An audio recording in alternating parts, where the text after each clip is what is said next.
One of the things is both of them have faced the last opponent they played has been the same opponent, and both times they went down. Of course, that's the number 2 team in the country, the Butler Grizzlies. But even though last week Coffeyville lost 33-13, I think there was a lot of improvement saw there, and people think, oh, they lost. They gave up 33 points. How did the defense get any better? But it was just 3 big plays. Otherwise, the defense actually played very solid and kept that team in the game. It was just those 3 big plays that got them out. Yeah, when you look at the scores, of course, Butler beats Highland 33-7. Butler beats Coffeyville 33-13.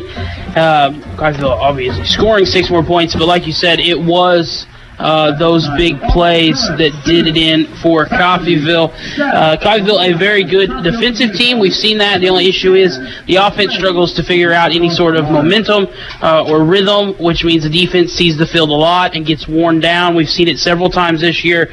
We saw it against Iowa Western, and of course we saw it last week against Butler.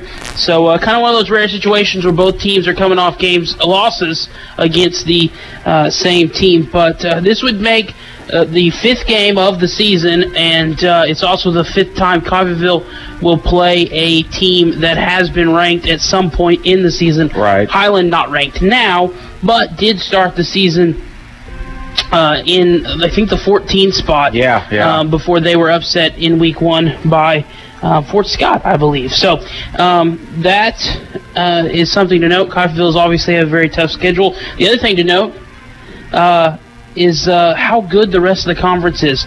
You mentioned Hutch. They're number 1. Butler is number 2. Receiving votes, Fort Scott. Number 20 is Independence. Number 18 is Garden City. Of course, Indy coming off that upset victory over Garden.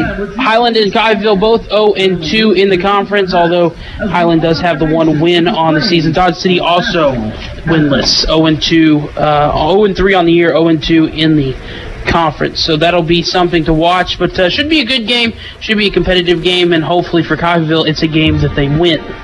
Right, and they can they could jump up to as high as, depending on what happens around the conference, they could, if Coffeyville wins tonight, they could jump up as high as number 5 in the conference and get out of the basement, and that would definitely be some momentum to build on next week as they will head out of town next week to a non-conference game against Arkansas Baptist College. A lot of teams off this week. Garden is in Iowa Western. That game is really a toss-up. Iowa Western, another good team. But that's a game Garden could definitely lose, which would make them 1-2. And then all of a sudden, Coffeyville wins this game. Somehow they're 1-2 in the conference, right next to Garden.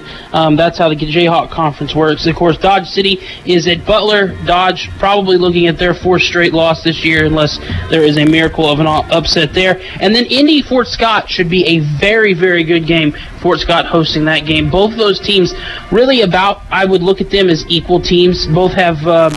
Of course, Indy is 20, Fort Scott just receiving votes, but Fort Scott has been ranked a couple of times throughout the night. But that Garden Iowa Western game, I guess, has already been played. Yes, it's already been played, and Garden City beat Iowa Western 28-14. Wow, so that'll move Garden back up. Probably a little higher in the rankings. Does it say what the ranking for Iowa Western was? Iowa Western, I don't see a ranking on here, so it makes me wonder if they weren't ranked at all. Well, they were number 2. Probably not. They're 1-3 now, so they were 1-2. Oh, interesting. So, that game was played at 1 o'clock today up in Council Bluffs, Iowa, at Titan Stadium. So, that game has already been completed. Garden City was able to take down Iowa Western by a score of 28-14. Well, Iowa Western started the season at number 2, so they have fallen off as well. Not quite the start to the season. Ripped off 3 straight losses. So. Yeah, they would have liked to have seen. So, all right. Well, I think we'll probably take a break, about a 3-minute break. Come back and get set for kickoff here on US 98.1. Kyle High, of course, will be on the call for tonight's Coffeyville game against Highland here on KUSN. Everyone looks forward to a good meal. That's why we do dining differently at Windsor Place. We call it 7 to 7 dining. Residents can come to the dining room anytime between 7 a.m. and 7 p.m. for a home-cooked meal of their choice. 3 specials are available throughout the day, along with a full menu, including all-day breakfast. If residents need a treat between meals, they can visit our self-service snack pantries. Come see what makes Windsor Place different at mealtime. Call 620-252-4929. At Coffeyville Tire and Auto, we have you covered.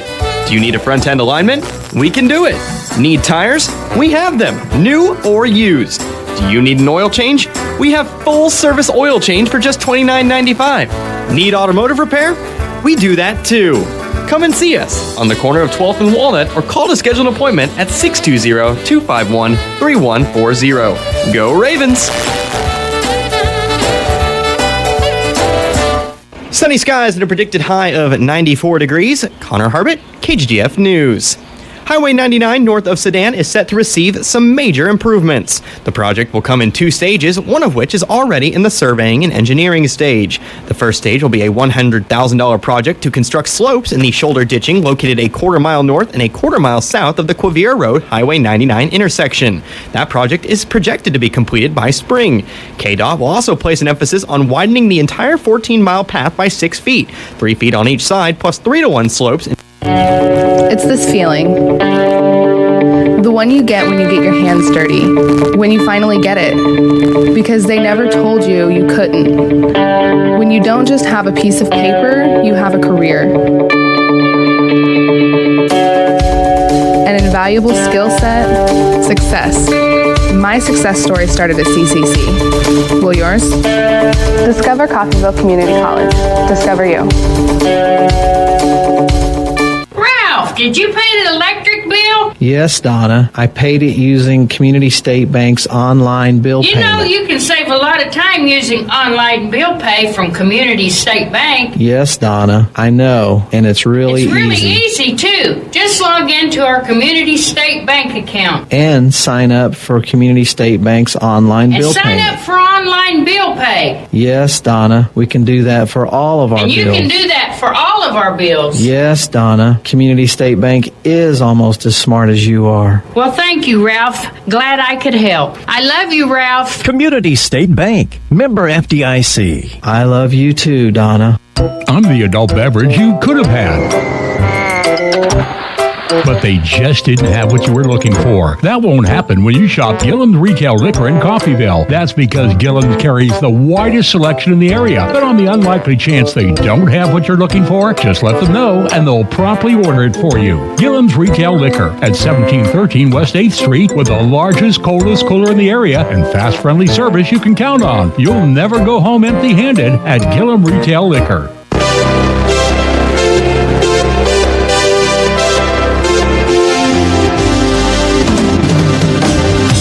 Back to Veterans Memorial Stadium here in North Coffeyville, where the Red Ravens have just taken the field, and we are now waiting for a coin toss to see who will start this game on offense first and all that good stuff. But just kind of go over the teams. The Ravens wearing their red home jerseys with white numbers, white slacks, and I can't. Yeah, there's no stripe on the side. I was looking to see if there was a stripe on the side. Yeah, no stripe. White helmets with the Ravens logo on the either side of the helmet with the red stripe. On red stripe down the middle on some of them. For the Iowa Western, they're wearing their white away jerseys with blue numbers and kind of blue trimming on the sleeve area with blue and helmets with a yellow stripe down the middle and the white slacks as well. So that's what the teams look like, and we're about ready to go. Almost a Michigan-esque looking helmet. Yeah. And if you're a Highland fan, you don't want your team to play like Michigan played today. It's kind of funny because they played Wisconsin, who is a red and white team. And it's very similar. So if you're a Coffeyville fan, you want the same outcome that happened today. So But they're doing coin toss right now. No, it appears that Coffeyville won. Deferred, and so Highland will receive to start the first half, which means Coffeyville will get the ball to start the second half, which is really, I feel like that's what you want to do. Right. That way you get the ball to start the second half. And going left or right when they're on offense will be Highland heading toward the south end zone. And that's the end zone that the Red Ravens will be defending here on a, what would you say, partly, mostly cloudy sky here in Coffeyville. We're hearing some severe weather in areas around Coffeyville. We've looked at the radar. It is not anywhere near us. It's actually moving away from us. So that is a positive because it's a cool night. The wind is blowing a little bit. You can see the American flag blowing as the wind is blowing right to left down the field. But it's really a beautiful night. Absolutely. And temperatures are so much better than they have been even just 2 days ago when the high was like 94 degrees. It can't be much more than 75 right now. It's a beautiful night out here. So we hope you're out here and listening to us, and also this game is being streamed on YouTube. So you're getting this broadcast on the YouTube broadcast. So if you're at home and can't make it here, watch the YouTube broadcast and listen to us as we are about ready to go here in Coffeyville. And kicking off for the Red Ravens will be number 4, Saren Hughes Ford. And we are fired up here. And, of course, you said it's windy. The football just got blown off the tee by the wind. So they'll have to reset after all the build-up, after everybody saying, let's get ready to go. The ball falls off. And, of course, it just resets everybody's excitement. Yeah, everybody was ready for kickoff there. You can hear the crowd cheering. And Highland not well represented on the away side, but to be fair, it's a long trip. It is a long drive, I know, for a fact. It's almost like it's basically Nebraska. And here is the kickoff. It's going to go out of the back of the end zone, and that means that the Scotties will start on the 25-yard line. So here come the Scotties out onto the field. Again, they're sporting a 1-2 record this year. They were off last week. They had the bye week last week, but they did face Butler in their previous game. And it appears that the quarterback is going to be Joseph Cambridge, the 6'1", 180-pound redshirt sophomore out of Riverdale, Georgia. And they will be in the shotgun formation. 3 wide receivers in the formation. 2 to the right side. Here is the snap. He's going to pass to his left, and it will be hauled in at about the 40-yard line. It was caught by number 42, it appears. That would be Jaden Thomas. He hauls it in for a catch of about 16 yards, and it'll be first down for the Scotties. The ball at the 41-yard line. Cambridge starting out good, 1 for 1. Takes the snap, hands it off to his running back, who's going to be taken down in the backfield. Actually, gets away from the tackle. It looked like he was going to be brought down back at the 35-yard line, but he was able to get away. That was Jay Cree Gatson with the carry. It looked like he was going to go down to the 35-yard line, but he was able to kind of squirt away and get back to the original line of scrimmage. So he got something out of nothing there. Could have been a potential 6-yard loss. Yeah, I thought it was a 5-yard loss for sure. Ends up getting back to the line of scrimmage. The snap to Cambridge. It's a little high. He's screen pass out to the left flat, and catching that is Antoine Thompson. He'll get up to about the 50-yard line. Maybe look off the 48, just short of the first down. It'll be a 7-yard pickup, and it'll be 3rd down and 3 for the Scotties here, and a chance for Coffeyville to get their defense off the field pretty quickly here. For the Scotties. You know, I was at the game last year. It was in Highland, and Coffeyville actually got down quickly early, got by a lot. I actually called the game over in the 3rd quarter before they came back, but eventually would lose in the final seconds. Back to pass is Cambridge. He passes to the left side, and it's just out of the reach of Alfonso Franklin, the 5'9", 188-pound running back, and that's what Coffeyville needed. They got the offense off the field, held the offense, and now they'll get a chance to get out here and return. And returning this week will be Lamont Peterson, as he is standing back at his own 20-yard line. with the Scotties prepared to punt here. And he will be punting left or right, and here's a pretty good snap. And Peterson will receive it at the 24-yard line, calling the fair catch. And that is where the Red Ravens will set up their first series. And we'll see who comes out to play quarterback this game, as it's been kind of a rotation this year. And coming out will be number 3, Aubrey Williams. Williams, who started last week but was pulled about halfway through the game in favor of Klein Peters. So Williams will return and start this game this week. Statistically speaking, he has the best game at the quarterback position so far for Coffeyville this season. That was in the opener, as we have to change footballs here, as we didn't have the right football. But Lamonte Peterson makes me very nervous when he returns punts. He's fearless, that's for sure. But sometimes that can get you. So anyway, in the backfield with Williams is Lee. And here's the snap and the handoff to Lee. Bounces out to the right side. He's up to the 30-yard line, crosses the 30, gets up to about the 35-yard line, and that's going to be a pickup of about 10 yards and close to a first down for the Red Ravens on his first carry of the ball game. So some good blocking by that offensive line to spring Lee, and it will be a first down, or, well, it looks like they're going to measure it. No, they're going to call it second down. Nope, it is first down. They changed the thing on the far side several times before they decided let's go first down. So it's going to be first down ball at the 35-yard line. The snap to Williams, drops back to pass, looks downfield, and he's going to be smacked at about the 26-yard line. That's going to be a loss of 9 yards. A good play there by Highland with the tackle for the Scotties. That is Niven Nelson, the 5'11", 214-pound linebacker from Cartersville, Georgia. 17 yards to go. Offensive line has been great for quarterbacks this season. Doesn't matter who it's been.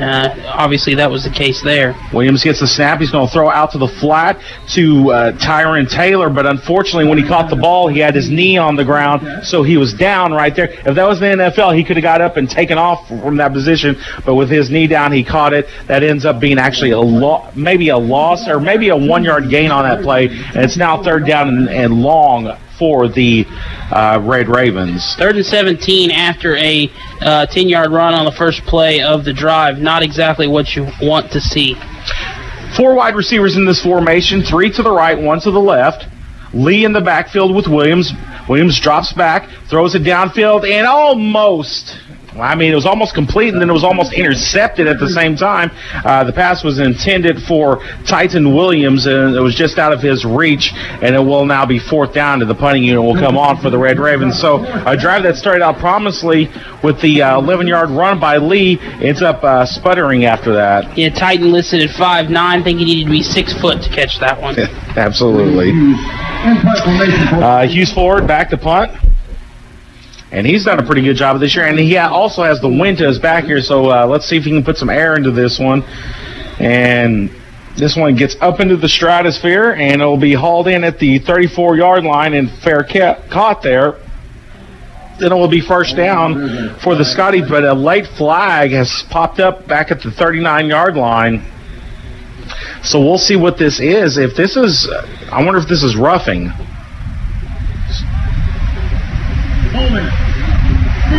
Okay, it's going to be holding called on the receiving team. So it's probably going to be marked off from where he received it at about the 34-yard line. They'll back that up to the 24-yard line, I do believe. And that is where Highland will start their drive. So it's almost like somewhat like a almost a touchback. So the holding moves the starting drive back to the 24 instead of the 34. And it'll be first down at 10 for the Scotties. Nice little break for Coffeyville defense. Absolutely. Joseph Cambridge back out at quarterback. And he's from Riverdale, Georgia. Cambridge barking out the call with 3 wide receivers in the set. He fumbles the football, and it's on the ground. It looks like the Red Ravens may have it. We will see the call on the field, and the Ravens do have the football. Cambridge fumbled the snap, and then able to recover it was a player from the Red Ravens. A great job by that defense to jump on it quickly, and now they are set up inside the red zone, and the Ravens have a chance to draw first blood. Yeah, Coffeyville has had an issue with turnovers in this first 4 games. Good to see them benefit off a turnover and hopefully benefit even more with a touchdown here. Williams brings his squad back onto the field. Here's the snap to Williams. They'll hand it off to Lee. Lee goes up the middle. He's across the 15. He's to the 10-yard line and brought down at about the 9-yard line. That'll be a pickup of about 9 yards. It'll be 2nd down and 1 here for the Red Ravens, and it looks like they're wanting to tempo it up a little bit here. I think they feel like they have Highland's defense on their heels here, and they want to keep pushing. Williams gets the snap in the shotgun formation, hands it off to Lee, bounces out to the right side. He's to the 5-yard line and finally brought down at the 4. That will be a first down, Red Ravens. Ball rests at the 4-yard line, and you have to feel right now that Coffeyville has all the momentum if they can get into the end zone here. Yeah, this is exactly what a team, at least offensively, has been stagnant most of the season. This is exactly what they need to start this game. I think you got to keep it on the ground here. Give it to Lee again, and they do. He goes up the middle. He's into the end zone. Touchdown, Ravens. Marco Lee with the 4-yard touchdown run. He gives the Ravens the touchdown. They are up 6-0 with 11:06 remaining here in the first quarter of play.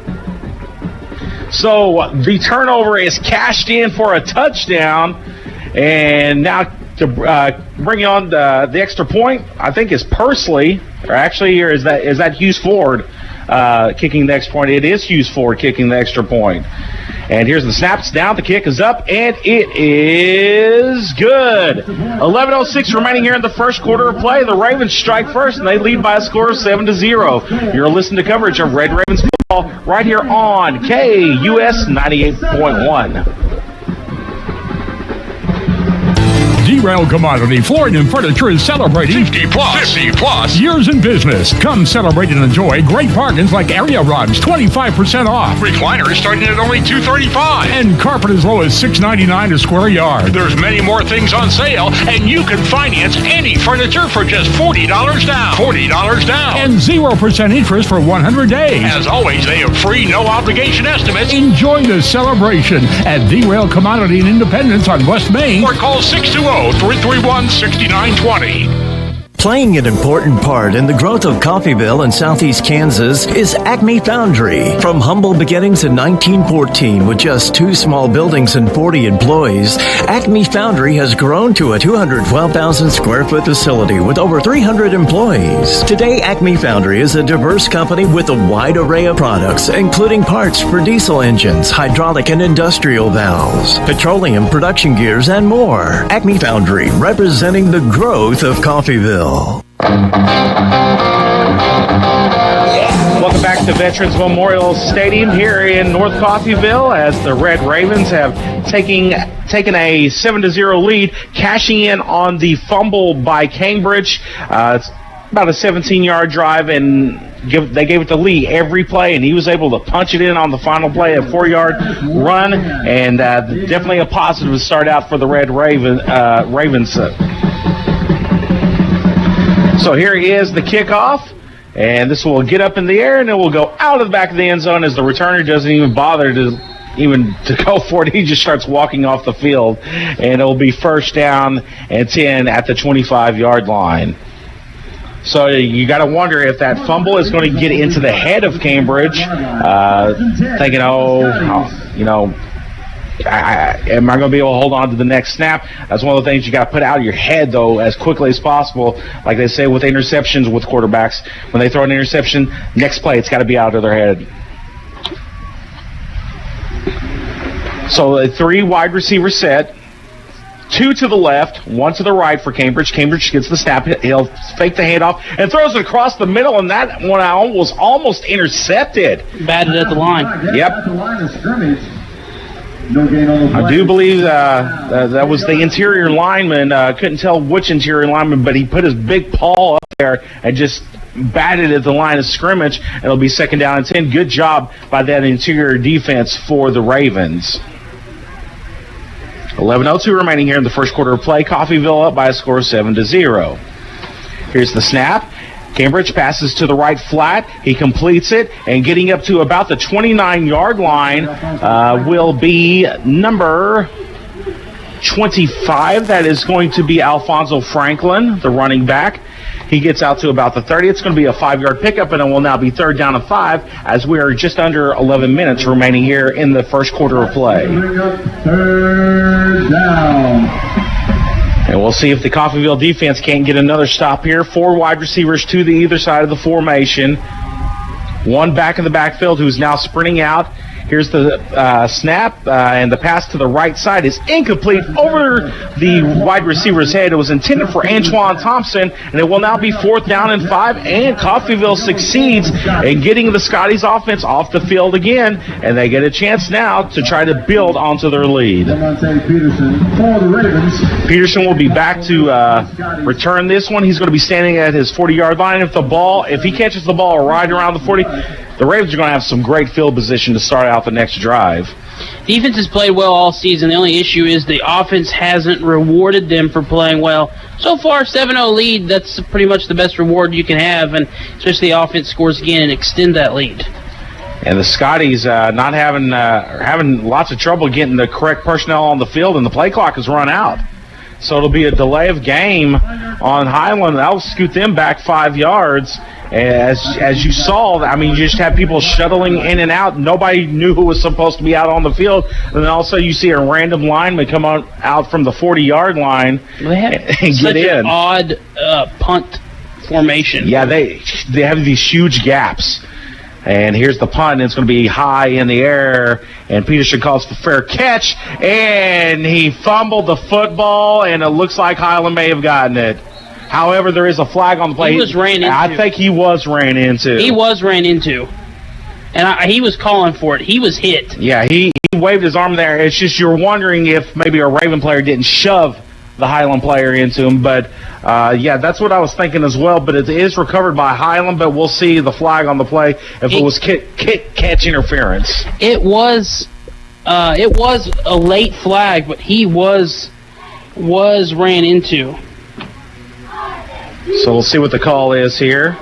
He was asking for it too. He knew he was hit. He got bumped by that Highland player, or that Highland player bumped his own player into him. But right. It was definitely some sort of fair catch interference. I don't know what they're going to rule here. Because the Ravens were going to start out with great field position at about the 49-yard line, and they got bumped. For kick catch interference.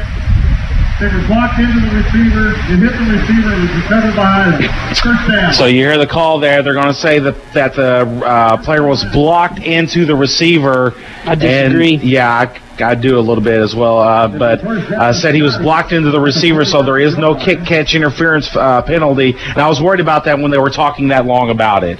And so the play is called a fumble, and it will be recovered by Highland, and they will start on their own 49-yard line. So second chance here for the Scotties to start a new drive, I guess you could say, even though it's kind of the same one. And here's a pass across the middle, intended for number 81. That's Antavius Cook. He went to dive for it, but it was just out of his reach across the middle, and it will now be 2nd down and 10 with 10-10 remaining here in the first quarter of play. Brings up 2nd down and 10. I mean, I kind of agree with you. I don't think he was blocked into him, but that's what I was worried that they were going to call with them taking that long to make that call. Here's the snap to Cambridge. He looks to throw, and he's going to be sacked back at the 40-yard line. What a play there. That is number 47. 47, that is. Yeah, that is Myron Green, the defensive lineman. He just squirted through quickly and was able to smother Cambridge back at the 47-yard line. 44-yard line, or 43-yard line. Coffeyville defense came to play tonight. Absolutely. They're tired of not having a win in the win column. And as you said, they've been playing really well all year, actually. It's just the offense hasn't rewarded them. Here's the snap to Cambridge. Cambridge looks downfield, throws to his right, completes the pass, and it was completed to Antavius Cook, but it's going to be short of the first down by about 6 yards, and it'll be 4th down and 6. And once again, the Ravens defense is able to force the offense off the field, another 3 and out. Good job by that Ravens defense. Number 37, Fred Wren, in punt formation. Peterson back to receive again at the 15-yard line. Back deep. His own 15-yard line. Lamonte Peterson for the Ravens. While Finn Rudd will be kicking, the freshman from Wellington, New Zealand. And here's the kick high in the air. Peterson calls for a fair catch at his 15-yard line, and he catches it there. And that is where Coffeyville will start their 3rd series of the game, up by a score of 7-0 with 8:58 remaining in the first quarter of play. As of right now, overall, Coffeyville has played very well so far. Minus the turnover. Minus the turnover, which, again, I don't know. I question that one a little bit. But, again, the defense responded. They didn't get them rattled, and they were able to get a 3 out and get the ball back to their offense. Williams out on the field. He sends one man in motion, and he'll hand it off this time to, I think it may have been Fa'amatu. And it was a handoff to Chalon Fa'amatu. And loss of 2 yards on the play. And it'll be 2nd down and 12. Ball backed up to the 14-yard line. Loss of 2 on the play. 2nd down and 12. Coming out in the formation of one wide receiver either side of the formation. Kind of a elongated pistol formation. He sends Taylor into motion, handoff up the middle, and just nothing there. That Highland defense read that play again, as the run again was Fa'amatu, and it's now going to be 3rd down and still about 12 yards to go here for this Ravens offense. They need to get up to the 25-yard line to get this 1st down and to continue this drive. For the Ravens. Williams back into the shotgun formation. Fa'amatu next to him in the backfield. 3 wide receivers. Here's the snap. Hands it off to Fa'amatu, and he's just nothing going there. He got back to maybe the line of scrimmage, and it's now going to be 4th down and 12. Kind of conservative play calling there by the Red Ravens, and they'll go ahead and punt here with the wind at their back with a 7-0 lead. For the Red Ravens. And the Ravens don't look too look like they're wanting to air it out at all. Obviously not a trust of the quarterback, which has been kind of the issue. Klein Peter can sling it. I'm not saying Aubrey's deserved to be benched at this point. And the punt is blocked at the goal line, and it will be recovered by Highland. They get into the end zone. Touchdown, Scotties. Wow. They brought the house, and they blocked it, and they're into the end zone for the touchdown. If that's not Coffeyville's season so far in a nutshell, I don't know what is. Because that thing went straight up in the air after getting blocked, and the Highland player was able to bring it down, and it's touchdown Highland, and they now have a chance to tie it up. And like you said, that's Coffey's season in a nutshell. They get something going, and then all of a sudden something like that happens. Highland brought the house, though. They brought the block, and they were able to get it. Lining up for the extra point is Gonzalez, and it's blocked, and this may be returned. He's to the 25, to the 40, to the 50, to the 40, 30, 20, 10, 5, 2-point conversion. And there you go, the defense the special team stepping up now and getting 2 points for the Ravens to give them a 3-point lead. It is now 9-6, and maybe that gets a little momentum back to the Ravens as they will now get the football on the kickoff. The Highland Scotties 6, and your Coffeyville Red Ravens. All right, so let's go ahead and take a break. You are listening to coverage of Red Ravens football right here on US 98.1.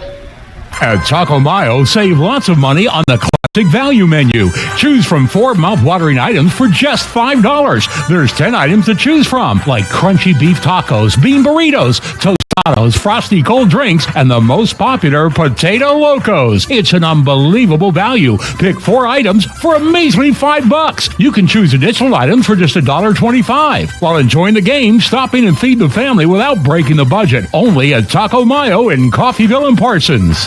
Kids don't have time to get sick. Whether you're a new mom, expectant mom, or been a mom for years, pediatrician Dr. Whitney Klein listens to kids and to parents, and that turns into a great patient experience. Kids can get routine healthcare checks such as wellness visits, immunizations, or care for illness and minor injuries right here at CRMC. To make an appointment with Dr. Klein at CRMC Medical Group, call 620-688-6566. That's 620-688-6566. Here's the kickoff. Peterson gets the catches it. He returns it up to the 33-yard line, and that's where the Ravens will start this drive. The Ravens getting the block the extra point and able to return it all the way back down the field for a 2-point conversion to give themselves 2 points, and it's now 9-6. The Scotties are unable to take the lead after the blocked punt. So a couple of special teams plays on both sides of the football, getting points for their respective teams.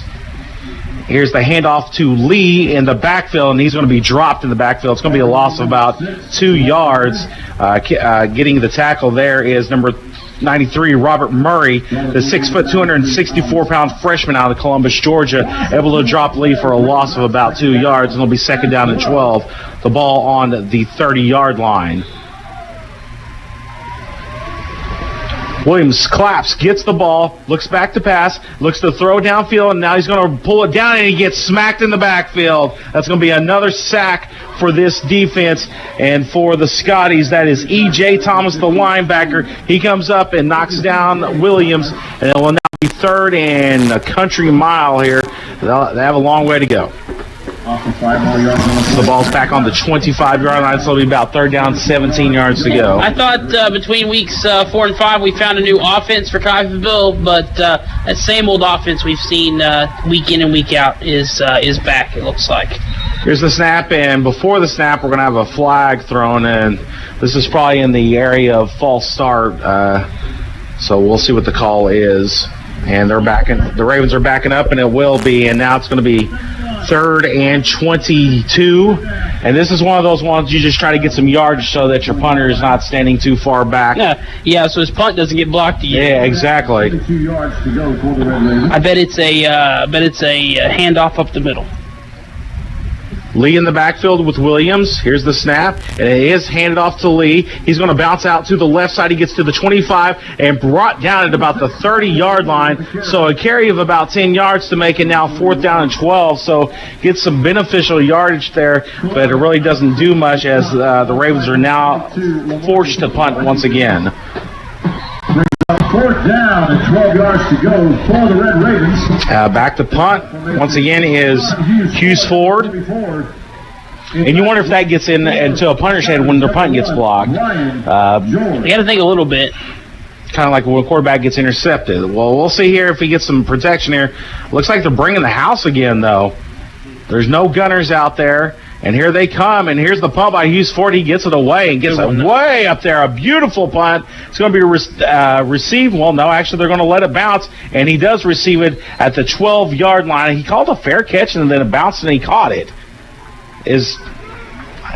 I've never seen that before. That's a new one. I've never seen a ball hit and bounce that high. Yeah. Because that just hit and bounced straight up in the air. It didn't bounce back. It didn't bounce forward. It just hit and it went straight up in the air. And it probably went another 10 feet or so. Yeah, it's like it was like taking one of those super balls that you just smash into the ground and it flies straight up and comes right back down. That's basically what happened right there. That was a booming punt, though. Great punt there by Hughes Ford. He flipped the field because the ball is now on the 12-yard line of the Scotties. Here's Cambridge once again, back out there.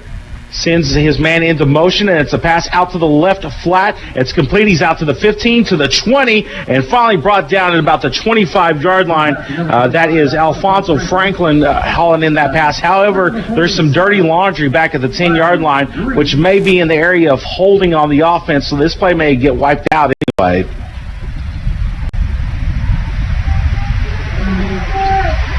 Personal foul. Shot block. Personal foul. They're going to call chop block. So that's going to be a half a distance, half to the line. I'm trying to say this, but it's a half. It's not going to be a 15-yard penalty. They're going to move it back to the 5-yard line, half the distance to the goal line. That's what I was trying to get out of my mouth. So stumbled a little bit over that. But again, it's going to be first down and 16 now. The ball back on the 6-yard line. So the Ravens have a chance to maybe, is this safety time for the Ravens? If they get a safety here, you'll have the unusual 11 points. You don't see that very often in football. Here's the snap to Cambridge. He's going to throw out to his left. Completes it and brought down at the 5-yard line is the Ravens bringing them down. And it's going to be a loss of 1 yard, actually. And it will now be second down at about 17 yards to go. As the Scotties were looking to try to spread the field, spread the defense, but they were having none of that. Getting the tackle for Coffeyville, that was Devontae Dawson. Good open field tackle. And here's a pass across the middle. Almost intercepted. And again, I think that was Dawson jumping in on that play. And it is now going to be third down and 18 yards to go. So Dawson has made 2 huge plays on this drive so far. He gets the open field tackle for a loss of 1 yard. And now he almost gets an interception, breaking up that pass. Third down and 18, 4:22 remaining here in the first quarter of play. Coffeyville leads by a score of 9-6. It's not a scoreline you see very often. That you think it's a lot of field goals, but it's not. And here's the handoff up the middle. This is going to be Franklin with the ball. He's going to get up to the 20-yard line before he's thrown out of bounds. And flag comes in late, so we'll see what the flag is. And you worry that where this is at, this could be in the area of face mask. Personal foul, face mask. And it is a face mask, so you're going to tack on 15 yards to the end of the run, and that will give them an automatic first down. And now they have fantastic field position. So being pinned back on their 5-yard line, they will now move all the way up to the 35-yard line, and the defense is not able to get off the field. So tack 15 to the end of the run, as he was pushed out at the 20 but brought down by the face mask. Here's the snap to Cambridge. He throws over the middle, and it's complete up to the 43-yard line. Hauling that in was number 17. That is DJ Edwards, the wide receiver out of West Palm Beach, Florida. And it's now second down and 3 after the 7-yard completion slant route to the inside.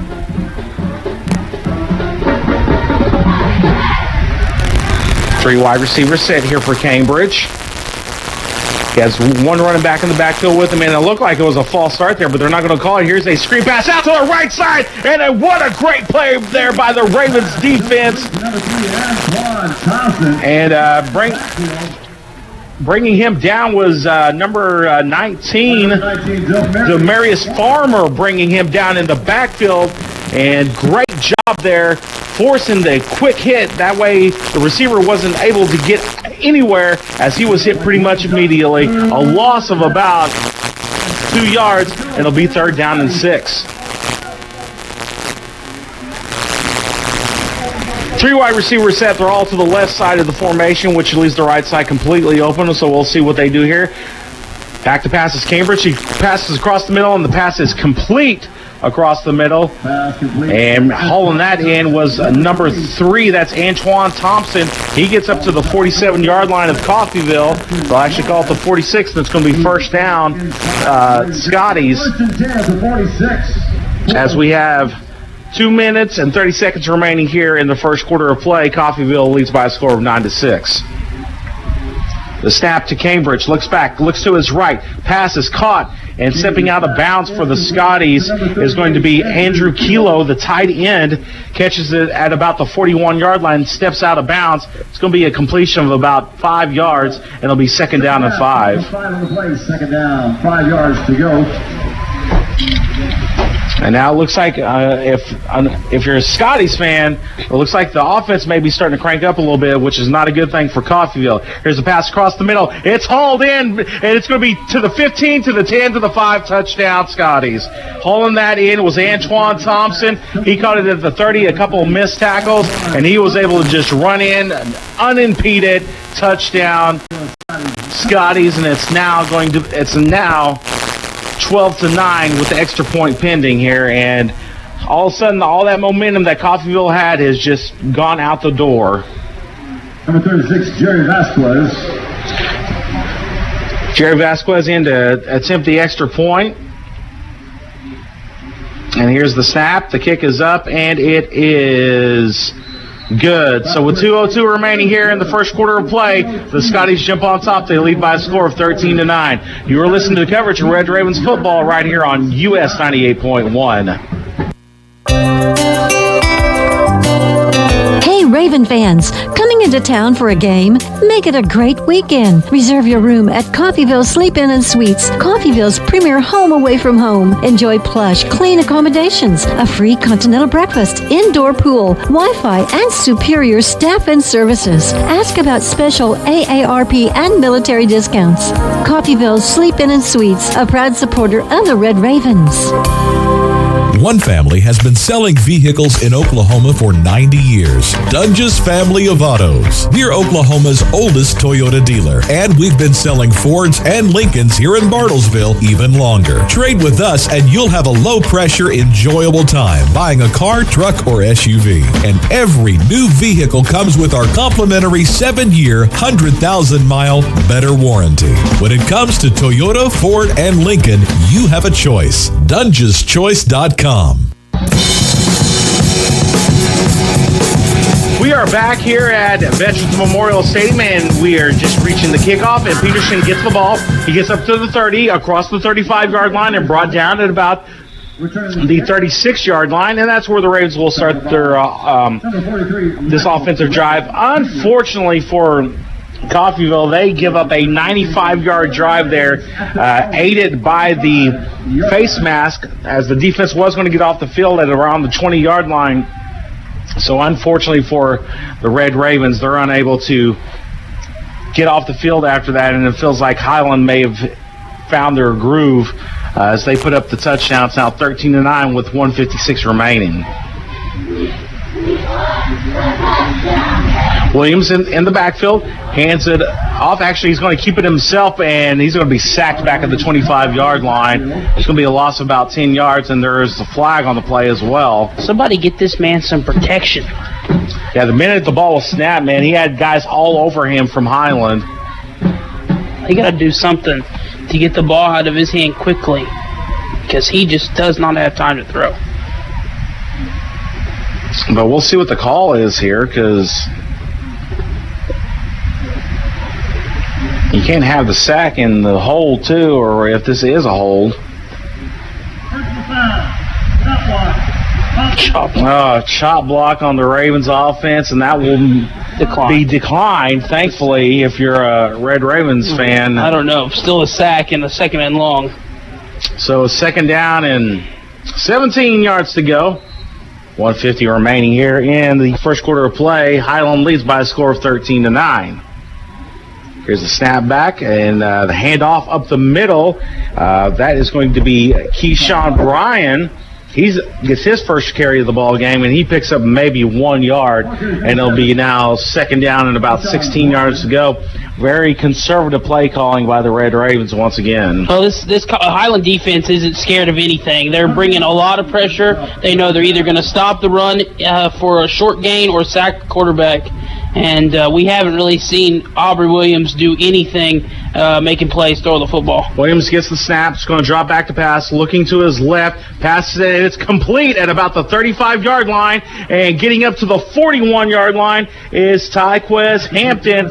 And he's going to make it third and bearable here, about 3rd and 4 here. So a good job there a good throw there by Williams, and a good catch by Hampton to get away from the defense as well.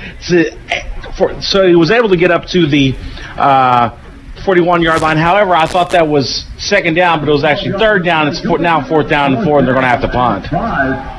That's what happens when sack pushes you as far back as it did on the first play. It makes it a lot harder, even after a big gain, that you still are going to have to punt because it's 4th and 5. Hughes forward, back to punt. I do believe it's his 4th punt of the night, and he got blocked earlier. He's able to get this one away, though, and it's caught at the 14-yard line, fair caught, and that's where Highland will begin this drive with 17 seconds remaining. For the Highland Scotties. So we're about to flip the field here, literally. Probably one play, and we'll go to the quarter break. Scotties lead by a score of 13-9, and Coffeyville. They started out pretty well, but about that last drive, it's just turned. And here's the handoff to the running back for Highland. That is going to be 25. That is Alfonso Franklin. He gets up to about the 21-yard line, and that'll be the final play of the first quarter. After one quarter of play, Scotties lead by a score of 13-9. Let's go ahead and take a 1-minute break. You're listening to coverage of Red Ravens football right here on US 98.1. They say if it ain't broke, don't fix it. But if it is, see Rocky Hill Salvage just east of Coffeyville. Rocky Hill has everything you need to fix your vehicle, from door handles to rebuilt parts. And they offer towing and repair, too.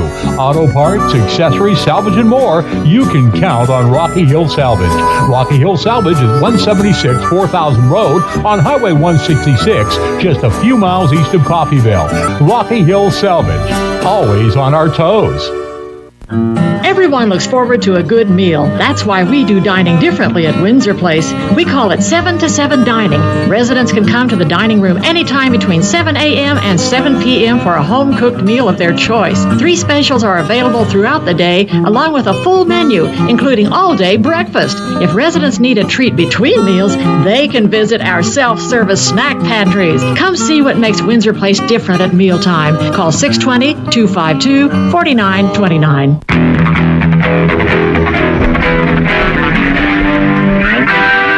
Welcome back to Veterans Memorial Stadium here in Coffeyville. We're about to kick off the second quarter of play, and leading the Scotties lead by a score of 13-9, and they have the ball, and they are now going right to left across your radio dial, or if you're on YouTube watching, you'll see they're going right to left.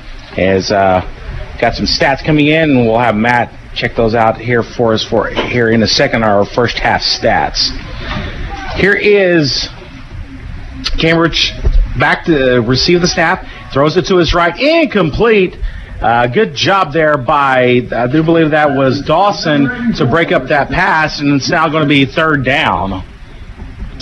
13-9 is our score.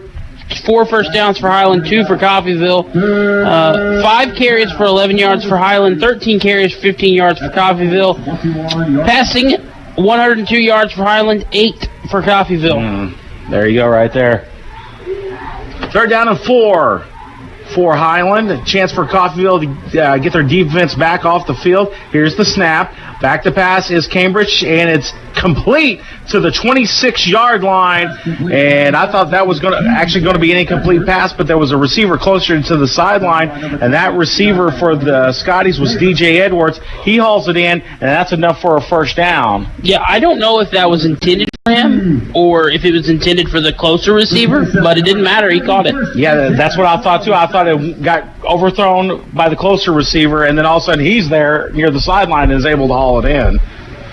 It's like it was overlapping routes. So the ball at the 26, and the ball snapped over the head of the quarterback, and catching it out of midair was the running back, and he tried to do something with it. That is number 34, Jakari Gadsden, and I thought, he had to bring it out of midair as it went off the hands of Cambridge, and he tried to do something with it. However, it's going to be a loss of 6 yards, and it'll now be second down and 16, the ball back at the 21-yard line. So a little acrobatic play there, but all for not for Highland. However, it could have been much worse for them. It could have been a fumble and recovery for Coffeyville. So give Jakari some credit there. Here's a pass over the right side, incomplete, but he was hurried quickly by that Coffeyville defense. Good job there by the defense. Making it third down. That brings up third down, Raven fans.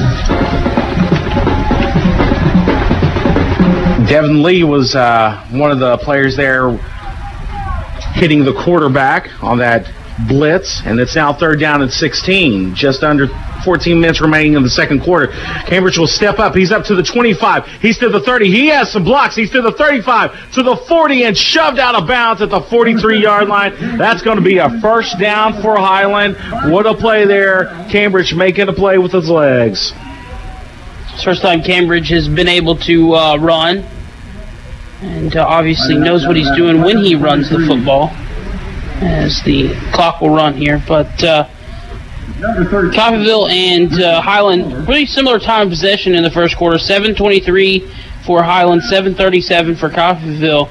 Can't get much closer than that. Fumbles on both sides, penalties 3 for 21, 2 for 20 for Coffeyville, and it looks like now we will have an injured player. Yes, sir. Yeah, we have an injured player. So let's go ahead and take a 30-second break, and when we come back, we'll see who it is. You're listening to coverage of Red Ravens football right here on US 98.1. At Coffeyville Tire and Auto, we have you covered. Do you need a front-end alignment? We can do it. Need tires? We have them, new or used. Do you need an oil change? We have full-service oil change for just $29.95. Need automotive repair? We do that too. Come and see us on the corner of 12th and Walnut, or call to schedule an appointment at 620-251-3140. Go Ravens!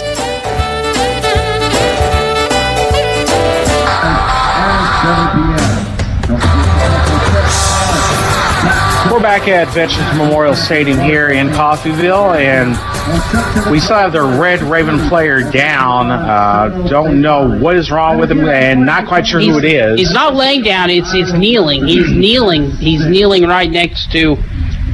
It makes you wonder, maybe he got the air knocked out of him, or something. A helmet issue or a arm issue. I don't know. But we still have the stoppage here. So, again, Matt, if we can go over some individual stats while we're waiting for the player. Like you said, they only had 8 yards of the Ravens only had 8 yards passing in the first quarter, and most of the ground damage was done by Lee, I do believe. Yeah, Marco Lee, 6 carries, 36 yards, 1 touchdown. Aubrey Williams, 19 yards lost, which is all on sacks. Right. And then Falamatu, 3 carries, negative 2 yards for him. Williams was 2 of 3 with 8 yards, and 22, it looks like, is the injury. Yeah, Spencer Chambers, the linebacker from Apopka, Florida, he's walking off the field slowly, but the good news is he's walking off the field, so hopefully it's nothing too serious. In fact, he just trotted his way off the rest of the way off the field, so hopefully nothing too serious for him. They'll check him out on the sidelines just to make sure everything is okay. But it will now be first down and 10 yards to go for Highland after that long carry by Cambridge. Shotgun formation. 3 wide receivers in this set. Snap to Cambridge. He's going to throw it to his right. It was deflected at the line of scrimmage, and it's going to be incomplete. And it'll be second down and 10 for Highland. Good job there by the defense to get thetheir hand up there and knock the pass down, and it will be second down for the Scotties. Once again, 3 wide receivers. That seems to be their main formation. 2 to the left, 1 back in the backfield next to Cambridge. And the tight end set up in the slot. Back to pass to Cambridge. Looks to his left, throws cross, and it's caught at the 35-yard line of Coffeyville. Holding that in for the Scotties is DJ Edwards, and it's going to be first down at the 35. However, there is a flag on the play all the way back at the 34, but they're moving forward, so we may get 15 yards tacked on here at the end of the play. Yeah, generally roughing the passer is what your think is here. That's exactly what it is. Committing that penalty for the Ravens was number 40, Mikhail Pillow Smiley. from St. Louis, Missouri, and so the play was brought down at the 35. They'll add 15 to it. They'll move it all the way down to the 20-yard line, and it'll be first down there for Highland, a chance to extend their 13-9 lead. And right now, the defense, who has been playing so well all year, is shooting themselves in the foot with bad penalties. Here's Cambridge. She's going to throw toward the end zone, into the end zone, and incomplete. They were fighting over the ball. Both guys had a hold of the football, and then the ball just comes flying out at the last second before getting into the end zone. Nobody really could have claimed that, as they both had it at the same time, and then the ball hits the ground, and it's going to be incomplete pass, and it'll be second down and 10. That was an interesting play there. You don't see that very often, where two guys are fighting for the football at the same time, and then it goes flying out, and it ends up actually being a incomplete pass. Somebody normally wins those. Second and 10. 13:06 remaining in the second quarter play. Here's a pass to the left side. Calling that in was Edwards, and he'll be pushed out at the 7-yard line. That'll be a completion of about 14, and it'll be now first down and goal. The ball at the 7-yard line. And the defense has got to stiffen up here and try at the very least, to force a field goal so they don't get down by more than 7 points.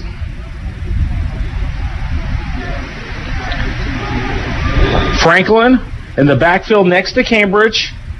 And here comes the blitz from the Ravens. Pass out to Franklin is incomplete. It hits him near his feet, and it will be second down for the Scotties. So a little blitz package there brought by the defense, and made Cambridge have to throw quicker than he was prepared for, and it hit the ground near the feet of Franklin. So it will once again be second down.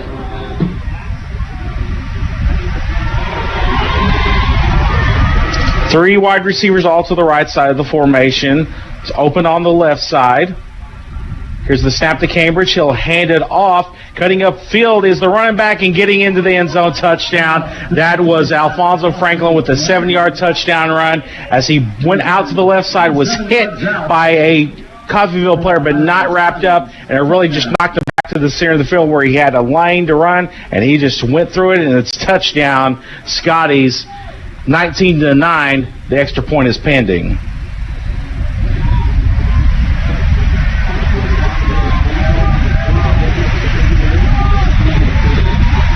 Velasquez out to kick the extra point. And the snap is back. The placement is down. The kick is up, and it is good. 12:30 remaining in the second quarter of play, and Highland extends their lead 20-9. Let's take a 60-second break. You're listening to coverage of Red Ravens football right here on 98.1. D-Rail Commodity Flooring and Furniture is celebrating 50 plus years in business. Come celebrate and enjoy great bargains like area rugs, 25% off. Recliners starting at only $235. And carpet as low as $6.99 a square yard. There's many more things on sale, and you can finance any furniture for just $40 down. $40 down. And 0% interest for 100 days. As always, they have free, no-obligation estimates. Enjoy the celebration at D-Rail Commodity in Independence on West Main. Or call 620-331-6920. It's this feeling. The one you get when you get your hands dirty. When you finally get it. Because they never told you you couldn't. When you don't just have a piece of paper, you have a career. An invaluable skill set, success. My success story started at CCC. Will yours? Discover Coffeyville Community College. Discover you.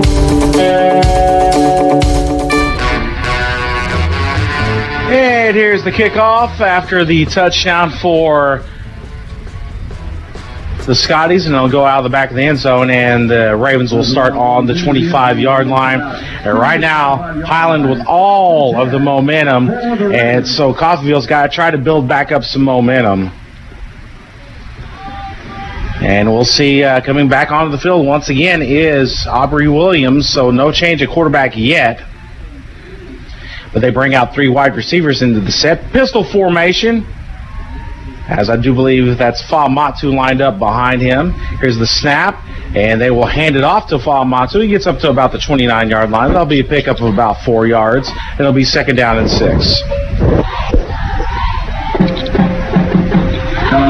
Number 8 on the carry. 12-13 remaining here in the second quarter of play. The Scotties lead by a score of 20-9. Snap back to Williams, and well, now they're going to look to the sideline and get a new play. One of the wide receivers pinches into kind of a tight end formation. They'll hand off to Fa'amatu. He gets across the 30-yard line, gets up to about the 35-yard line. That's going to be close to a first down for the Ravens, and it will be enough for a first down. So right there, maybe a little momentum builder for the Ravens. It's 1st down and 10. Ball rests at the 36.5-yard line. Williams trying to get a hard count on the defense.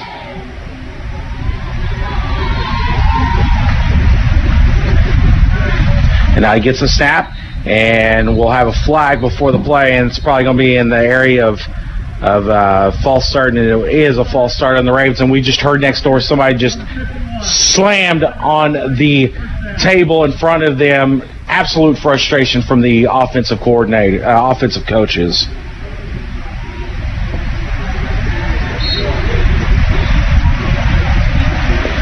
So now it's going to be 1st down and 15 instead of 1st and 10.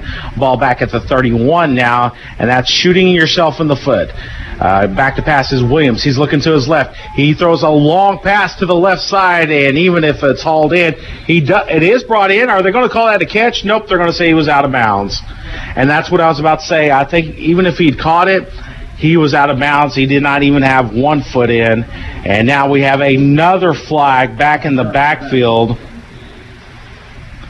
And so they're going to call it on the Ravens, but we'll see if it's declined. It's holding. And they're asking the coach what they would like to do.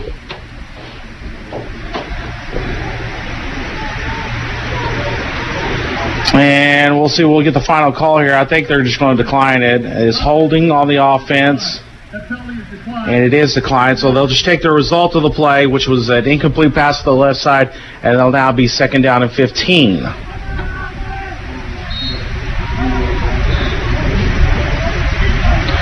Williams in the backfield, and right behind him is Fa'amatu, and they'll hand it off to Fa'amatu. He goes up the middle. He pushes the pile all the way up to the 36-yard line, the original line of scrimmage, and it will now be 3rd down and 10 yards to go. And now we have a Raven player down.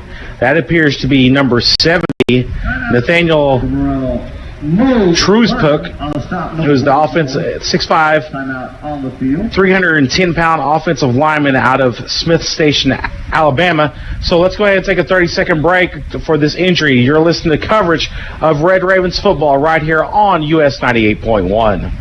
Ralph, did you pay the electric bill? Yes, Donna. I paid it using Community State Bank's online bill payment. You know you can save a lot of time using online bill pay from Community State Bank. Yes, Donna. I know, and it's really easy, too. Just log into our Community State Bank account. And sign up for Community State Bank's online bill payment. And sign up for online bill pay. Yes, Donna. We can do that for all of our bills. And you can do that for all of our bills. Yes, Donna. Community State Bank is almost as smart as you are. Well, thank you, Ralph. Glad I could help. I love you, Ralph. Community State Bank. Member FDIC. I love you too, Donna.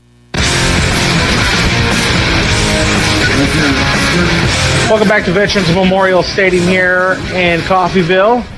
And again, as we said, the player walking off the field is Nathaniel Truespuk out of Smith Station, Alabama. He's able to walk off limping, however. So we hope that he gets to. We'll hope that he can just kind of walk that off.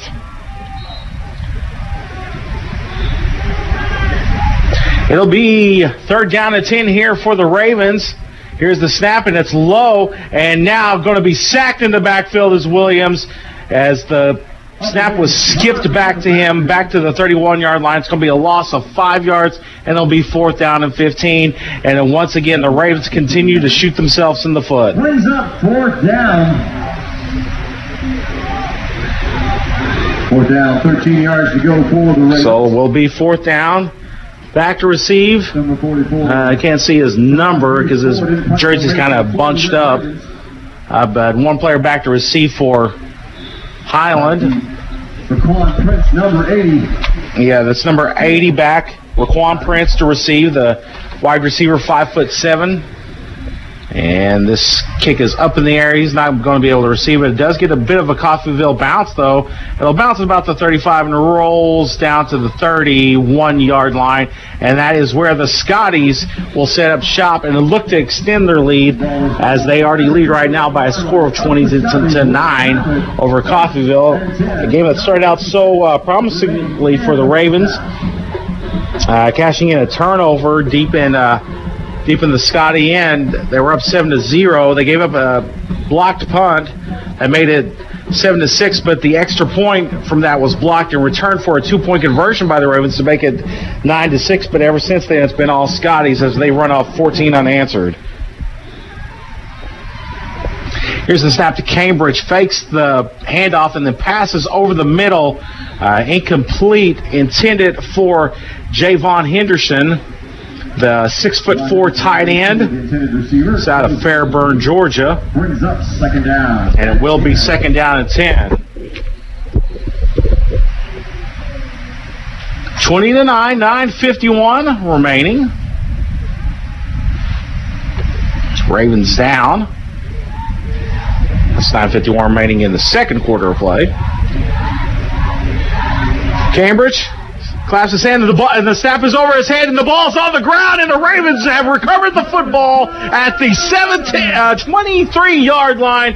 Good job there by the defense to jump on it as the ball was snapped over Cambridge's head, and now a chance for the Ravens to cash in another turnover deep inside Scotty territory. Last time the Ravens got a fumble in this good of offensive territory, they put a touchdown on the board. They could definitely use one here. At the Scotty's 24-yard line. Aubrey Williams back out onto the field.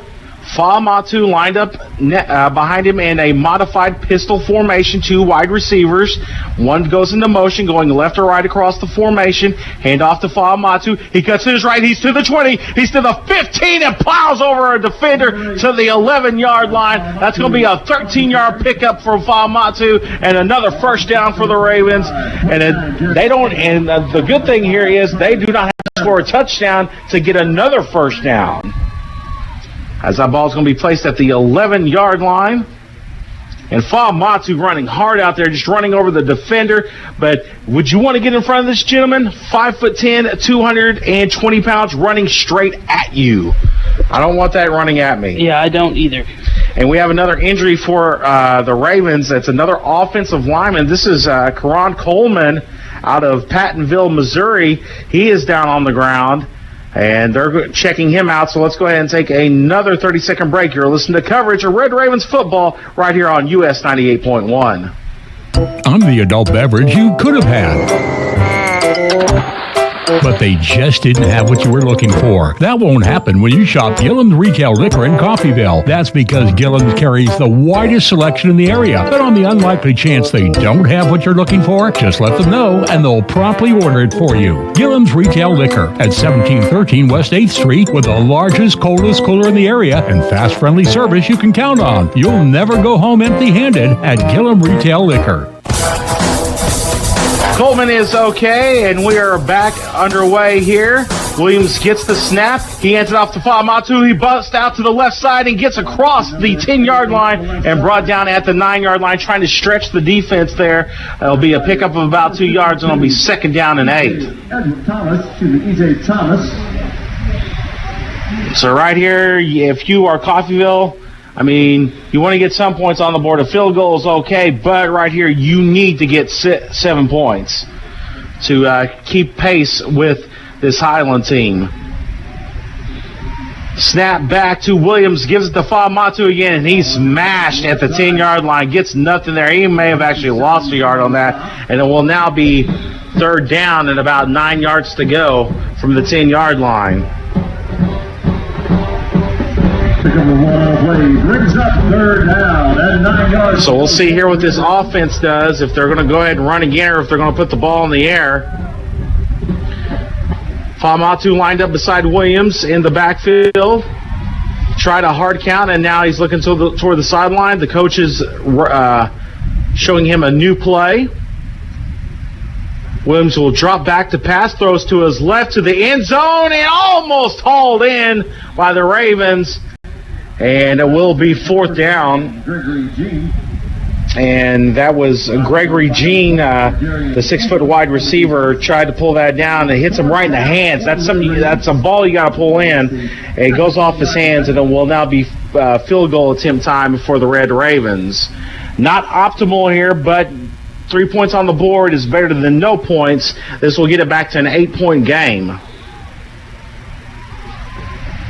Personally attempting this will be a field goal attempt. Is up, and it looks like it's going to be far left, but it actually isn't. It's right over the upright, so that's going to be a field goal that's good for the Ravens, and it's going to make it a score of 20-12. Let's go ahead and take a 1-minute break. You're listening to coverage of Red Ravens football right here on US 98.1. Playing an important part in the growth of Coffeyville and southeast Kansas is Acme Foundry. From humble beginnings in 1914 with just 2 small buildings and 40 employees, Acme Foundry has grown to a 212,000 square foot facility with over 300 employees. Today, Acme Foundry is a diverse company with a wide array of products, including parts for diesel engines, hydraulic and industrial valves, petroleum production gears, and more. Acme Foundry, representing the growth of Coffeyville.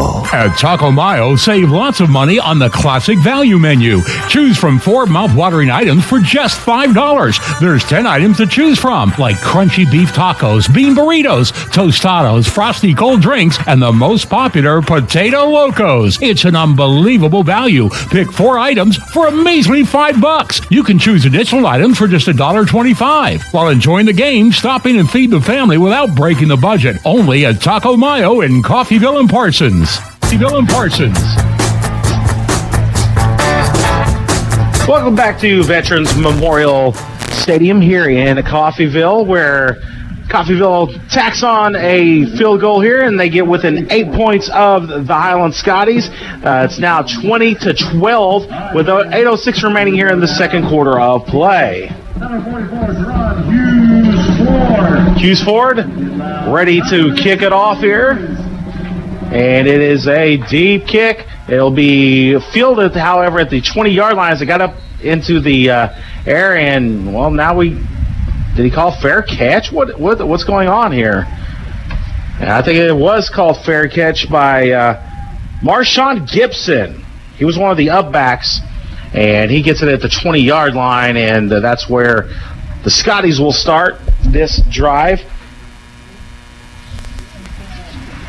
It'll be first and 10 for the Highland. So the defense has got to step up here and try to get a stop for the Ravens so they can get the ball back and try to cut into this lead as they are down by 8 with 8:05 remaining in the second quarter of play. The Ravens trying to notch their first win of the season with an 0-4 record right now. However, with a win, they can jump up as around fifth place in the conference. So still plenty of time left in the season to do some damage within the conference at the very least. As probably one of the toughest junior college conferences in the nation, as the top 2 teams in the country play in this conference. Hutchinson, the number 1 team in the country, and Butler, the number 2 team in the country. Garden City's number 18, and they have already won today. Independence is number 20. With the Polish time, first down Highland. Independence is number 20 in the country, and Fort Scott received some votes this week, so basically 4 of the 8 teams in the conference are ranked in the top 20 in the nation. So one of the toughest conferences in all of football in the junior college ranks. And we're having a long discussion here. I was wondering about this too, because the runner caught the ball and he took off with it. I never saw a fair catch called for. And if it is a fair catch, the player took off running, and that I thought is a penalty in itself against the receiving team. But again, we're having another conference and trying to decipher what is going on here. And Highland looks like they will start at the 20-yard line. So Cambridge leads his team back out onto the field. In the backfield with him is Franklin, who has a touchdown on the night so far. And here's the snap back to Cambridge. He's going to throw to his right and hits his receiver right in the hands, and he ends up dropping it.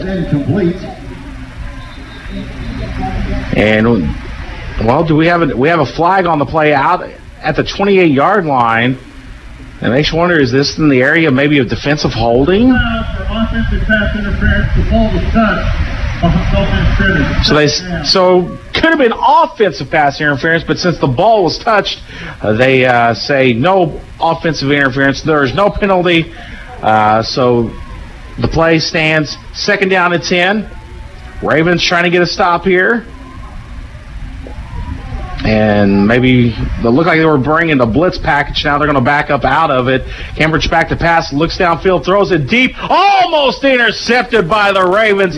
Breaking that up for the Ravens is number 34. That is Marshawn Gibson, the sophomore out of Phoenix, Arizona. 3rd down. And 10 yards to go for the Highland Scotties. It's 3rd down, Raven fans. 3rd down for the Scotties, and the Ravens trying to get off the field here, get their defense off the field and get the ball back for their offense. Here's the pass out to the flat, incomplete, broken up by Dawson, and once again the Ravens force a 3-and-out, and here comes the punting unit for the Scotties. For the Scotties.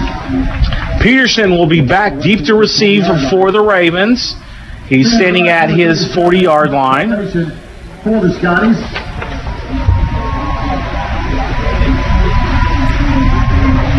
Out to punt. Number 26 back deep for the Ravens. Will be Velasquez to punt. Snap bounces to him, but he's able to pick it up cleanly. Pearson has to back up to his 35, and he'll try to return from there. He gets up to the 40, has to jump over a defender. He's upset with himself because he had a lot of green in front of him, and he's brought down at the 43-yard line. However, still great starting position for this Ravens offense. Aubrey Williams leading his group back out onto the field, and the 2 players that were hurt earlier, Truespook and Coleman, they're back out there as well. So just some stingers for those players. That's good to see as they get the starting offensive lineman back into the ball game.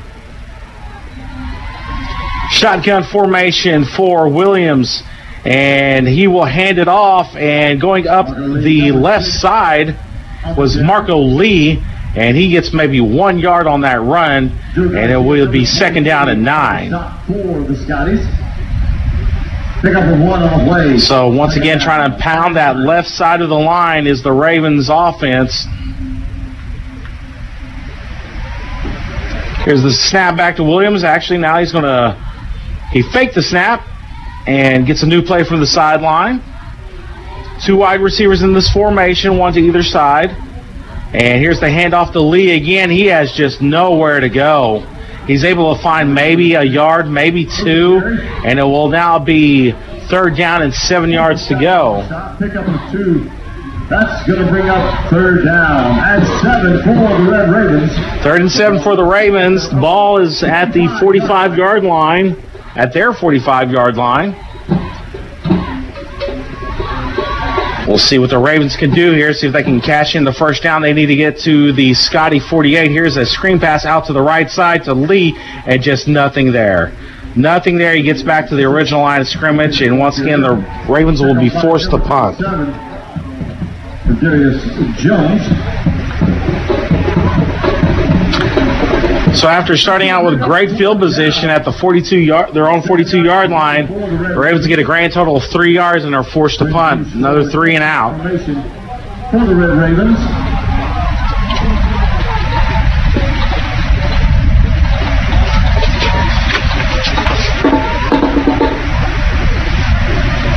Back to receive this punt is Raekwon Prince, the 5'7" freshman out of Cincinnati, Ohio. And he will call a fair catch as the ball will bounce at the 40. Oh, my goodness. This is a short punt. It's going to go to the 41-yard line of Highland. That ends up being a grand total of a 17-yard punt, as that one went straight up the elevator shaft. And right next door to us is the home coaches, and they were banging on the desk in absolute frustration. It is frustrating to see.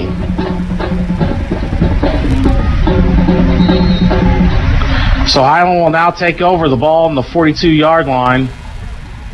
Here's the snap back to Cambridge. He throws across the middle. Nobody in the and they're going to throw a flag, but the receiver was not even looking for it. In fact, he wasn't even in the area.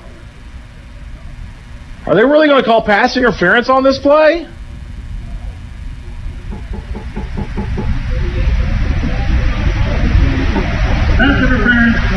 Wow. I mean, he wasn't even in the area, and he wasn't even looking for the football. So it's going to be a spot penalty. Ball is going to be placed at the midfield marker. I don't know how you can call that there. So basically it ends up being a grand total of an 8-yard penalty, but it's also an automatic first down. Wow, I just don't see how you call that. 4 wide receivers in this formation for the Scotties. 3 to the left side.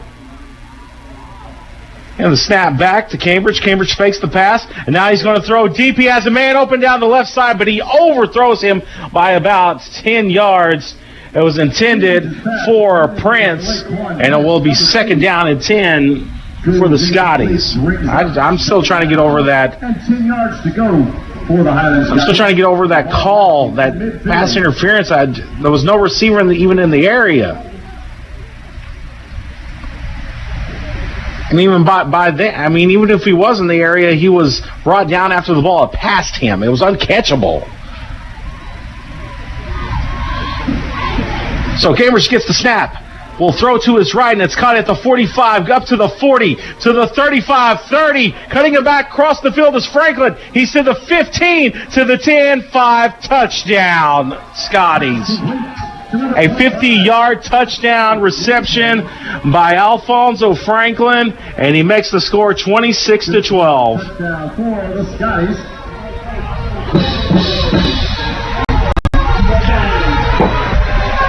So that play started on the right side of the field, and Franklin just cut back toward the left and kept running back toward the left, was getting blocks, and was just able to outrun the angles of the players. And it's now 26-12. Extra point pending. 14-point lead for the Scotties. Here's the snap back. It's down. The kick is up, and it is good. 5:16 remaining here in the second quarter of play. The Scotties lead by a score of 27-12. We're going to take a 1-minute break. You're listening to coverage of Red Ravens football right here on US 98.1. Kids don't have time to get sick. Whether you're a new mom, expectant mom, or been a mom for years, pediatrician Dr. Whitney Klein listens to kids and to parents, and that turns into a great patient experience. Kids can get routine healthcare checks such as wellness visits, immunizations, or care for illness and minor injuries right here at CRMC. To make an appointment with Dr. Klein at CRMC Medical Group, call 620-688-6566. That's 620-688-6566. Hey, Raven fans, coming into town for a game? Make it a great weekend. Reserve your room at Coffeyville Sleep Inn and Suites, Coffeyville's premier home away from home. Enjoy plush, clean accommodations, a free continental breakfast, indoor pool, Wi-Fi, and superior staff and services. Ask about special AARP and military discounts. Coffeyville Sleep Inn and Suites, a proud supporter of the Red Ravens. Welcome back to Veterans Memorial Stadium here in Coffeyville. Kicking off is the Scotties, and this one will be caught. Actually, it'll go through the back of the end zone. It looked like Peterson was going to try to haul it in, but he decides to let it go out of the back of the end zone, and the Ravens will start at the 25-yard line. Down 27-12 with 5:16 remaining in the second quarter of play. Ravens brings their offense back onto the field. For the Ravens at their own 25-yard line. Aubrey Williams still at the helm.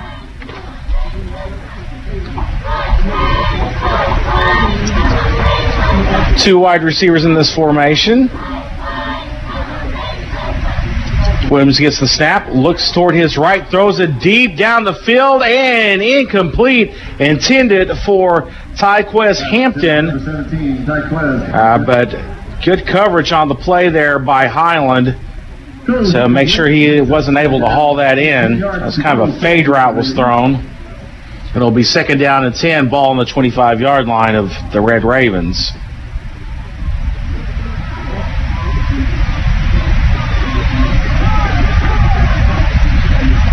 Here's the snap and the handoff up the middle. This is Keyshawn Bryan, his second carry of the night. And he gets about 3 yards. Number 41. And that'll get it up to the 28-yard line. It'll be third and down and 7 yards to go. As Coffeyville trying to get some kind of momentum going right now. Third down and 7 for the Ravens.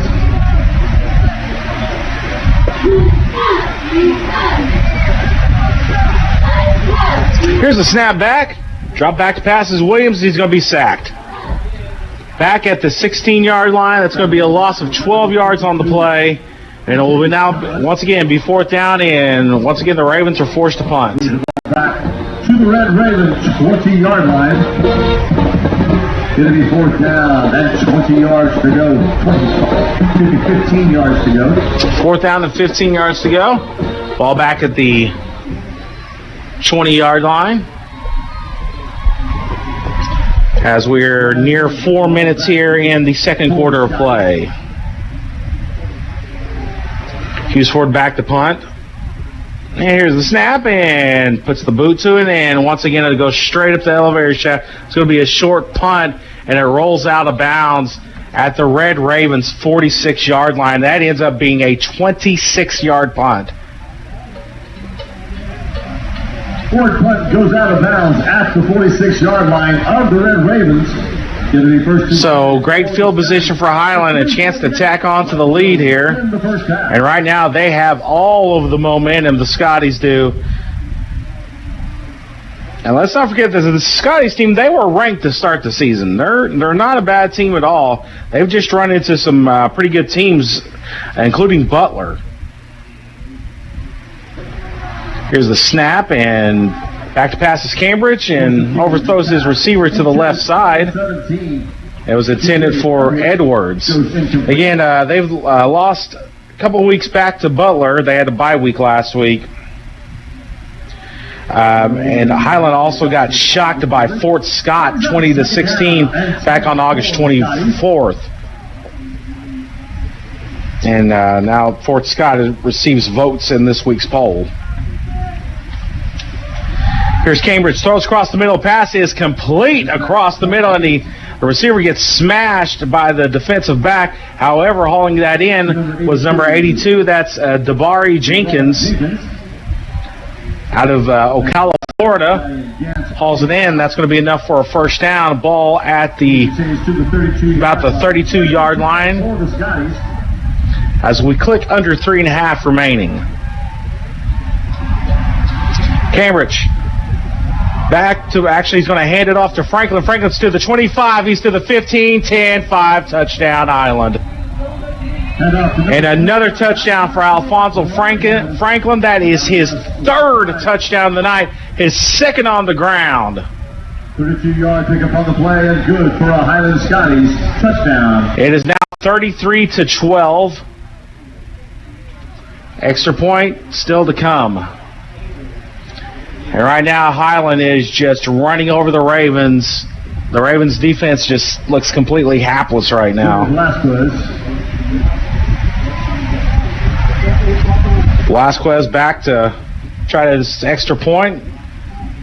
It's down, the kick is up, and it is good. 3:12 remaining here in the second quarter of play, and Highland extends their lead by a score of 34-12. Let's take a 1-minute break. You're listening to coverage of Ravens football right here on US 98.1. One family has been selling vehicles in Oklahoma for 90 years. Dunge's Family of Autos. We're Oklahoma's oldest Toyota dealer, and we've been selling Fords and Lincolns here in Bartlesville even longer. Trade with us and you'll have a low-pressure, enjoyable time buying a car, truck, or SUV. And every new vehicle comes with our complimentary 7-year, 100,000-mile better warranty. When it comes to Toyota, Ford, and Lincoln, you have a choice. DungesChoice.com. They say if it ain't broke, don't fix it. But if it is, see Rocky Hill Salvage just east of Coffeyville. Rocky Hill has everything you need to fix your vehicle, from door handles to rebuild parts. And they offer towing and repair too. Auto parts, accessories, salvage, and more. You can count on Rocky Hill Salvage. Rocky Hill Salvage is 176 4000 Road on Highway 166, just a few miles east of Coffeyville. Rocky Hill Salvage, always on our toes. And here's the kickoff. It's received at the goal line, getting up to the 20, to the 30, and pushed out at the 36-yard line. A great return there for the Ravens. That is Titan Williams with the return. However, there is a flag on the play back at the 30-yard line, and is this another penalty on the Ravens? Hands in. Return, holding, receiving team number 10. 10-yard penalty for the foul. First down. So they called the penalty a holding at the 30-yard line, and that will move them back to the 20, and they will start back at the 20 after the good return for Coffeyville by Williams is pretty much wiped out. So here comes the Coffeyville offense back onto the field once again. And pass out to the flat is complete to, can't see who that quite is. It is going to be Kyrie Richardson. He hauls it in for about a 7-yard pickup. It'll be second down and about 3 yards to go here. So a nice catch there, a little flare pass to the left sideline, to the far sideline. 3 for the Red Ravens. 34-12. Scotty's on top of the Ravens. Back to passes. Williams throws it across the middle. Incomplete.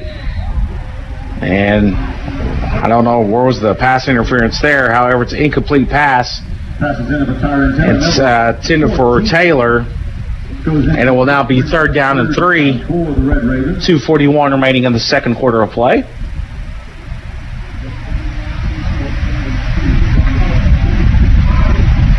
Here's a snap to Williams. They'll hand it off up the middle. This is going to be Faamatu. He gets up to the 40. He's to the 45, makes a cut to the 50, and runs out of bounds at the 49-yard line of the Scotties. A nice run there of, let's call that 24 yards, and it will be a first down. Ravens, as they are finally getting something going here. First down. They're going to say he was out at the 48. So let's make that a 24-yard carry. Back to passes Williams. He's going to throw it deep. He has a man, and did he bring it in? And no, they're going to say he's out of bounds. The ball got tipped and went straight up to the air, and he tried to make the circus catch. He caught it. However, both feet were out of bounds, and it will be second down. 2:16 remaining in the second quarter. The Ravens getting something going here. And the handoff to the fake handoff to Fabmatu. Williams will take it himself. He goes to the right and he gets nothing. Absolutely nothing there. And it will now be 3rd down and 10. Now they're going to say he got a yard out of it, so it's going to be 3rd down and 9. Also 57, Travis Jones on the stop. Young on the play brings up 3rd down and 9. 34-12. Coffeyville trying to chip into that lead. Williams back to pass, throws it across the middle. It's intercepted at the 25. He returns it to the 30, to the 35, to the 40. And the interception by the Scotties, William McCall, as he was just sitting back there in that zone. And it looked like he was the receiver on the play. And he caught it easily and returns it all the way back to about the 38-yard line. Let's see where they place it at. And that's where it will be placed at the 38-yard line. And here comes the Highland offense again with 95 seconds remaining in the quarter. And we're going to see if they're going to just try to stomp on the Ravens' neck, or if they're just going to go ahead and try to run it out and take this 22-point lead into the quarter, into the half, actually. Cambridge back into the game for the Scotties. Gets the snap. He'll throw it down to the left side of the field. It's hauled in by Jaden Thomas and hauls it in at the 48-yard line of the Ravens. That's going to be enough for another 1st down. Clock continues to run, though, after the movement of after the ball's placed. No real hurry up yet from the Scotties. Here comes a blitz and a run up the middle. That is going to be Franklin. However, he's cut down, and now a timeout looks like will finally be called. Actually, brings up 2nd down and we do have a timeout called. Actually, now we're going to have an injury timeout called as a Red Raven player is down. So let's go ahead and take a 30-second break. You're listening to coverage of Red Raven football right here on US 98.1. Everyone looks forward to a good meal. That's why we do dining differently at Windsor Place. We call it 7 to 7 dining. Residents can come to the dining room anytime between 7 a.m. and 7 p.m. for a home-cooked meal of their choice. 3 specials are available throughout the day, along with a full menu, including all-day breakfast. If residents need a treat between meals, they can visit our self-service snack pantries. Come see what makes Windsor Place different at mealtime. Call 620-252-4929. Welcome back here to Veterans Memorial Stadium. We are back underway. Cambridge rolls out to his right, and pass is caught. Wow, what a catch by the receiver. And it is number 81, Antavius Cook. Hauls in a monster pass. They get all the way down to the 2-yard line. And Highland once again knocking on the door after a humongous pass of almost 40 yards. And now the handoff to the running back. He gets nothing. Great job by that Ravens defense. Gang tackling and making sure he doesn't get in the end zone. However, it looks like we're going to have a timeout called by Highland so they can stop the clock with 37 seconds remaining. Let's go ahead and take this timeout with them. Another 30-second timeout. You're listening to coverage of Red Ravens football right here on 98.1. At Coffeyville Tire and Auto, we have you covered. Do you need a front-end alignment? We can do it. Need tires? We have them, new or used. Do you need an oil change? We have full-service oil change for just $29.95. Need automotive repair? We do that too. Come and see us on the corner of 12th and Walnut, or call to schedule an appointment at 620-251-3140. Go Ravens!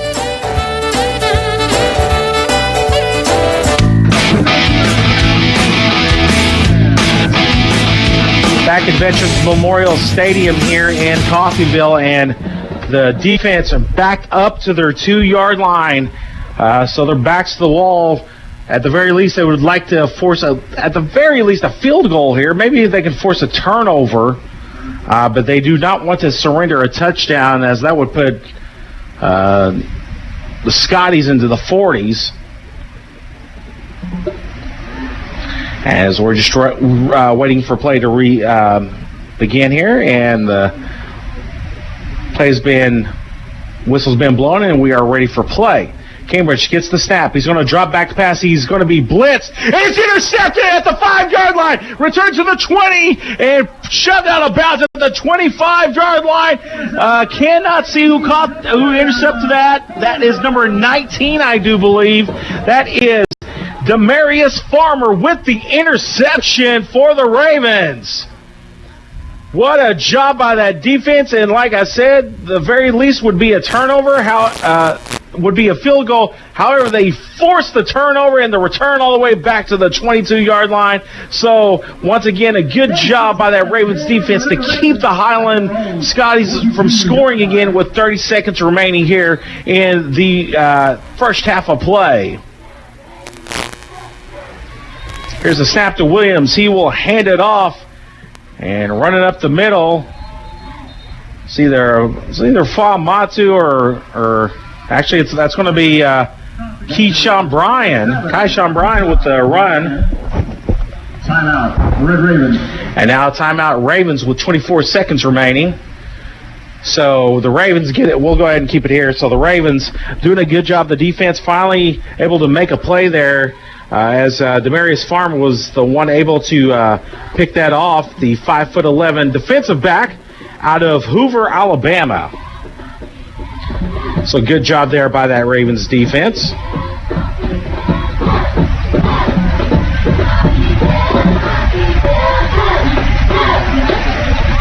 Overall right now, though, Highland leads by a score of 34-12 with 24 seconds remaining here until the halftime. We'll have our halftime show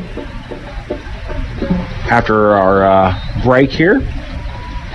Here's the snap back to Williams. He's going to look back to pass. He's going to pass, and it's almost completed right off the hands of the receiver. That is Tyquez Hampton. Hits him in the hands that he dropped it. That's one of those passes you got to haul in for your quarterback, and it will now be 3rd down and 10.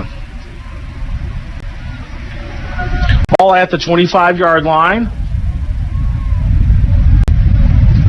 You can hear the wind being blown in our crowd, Mike.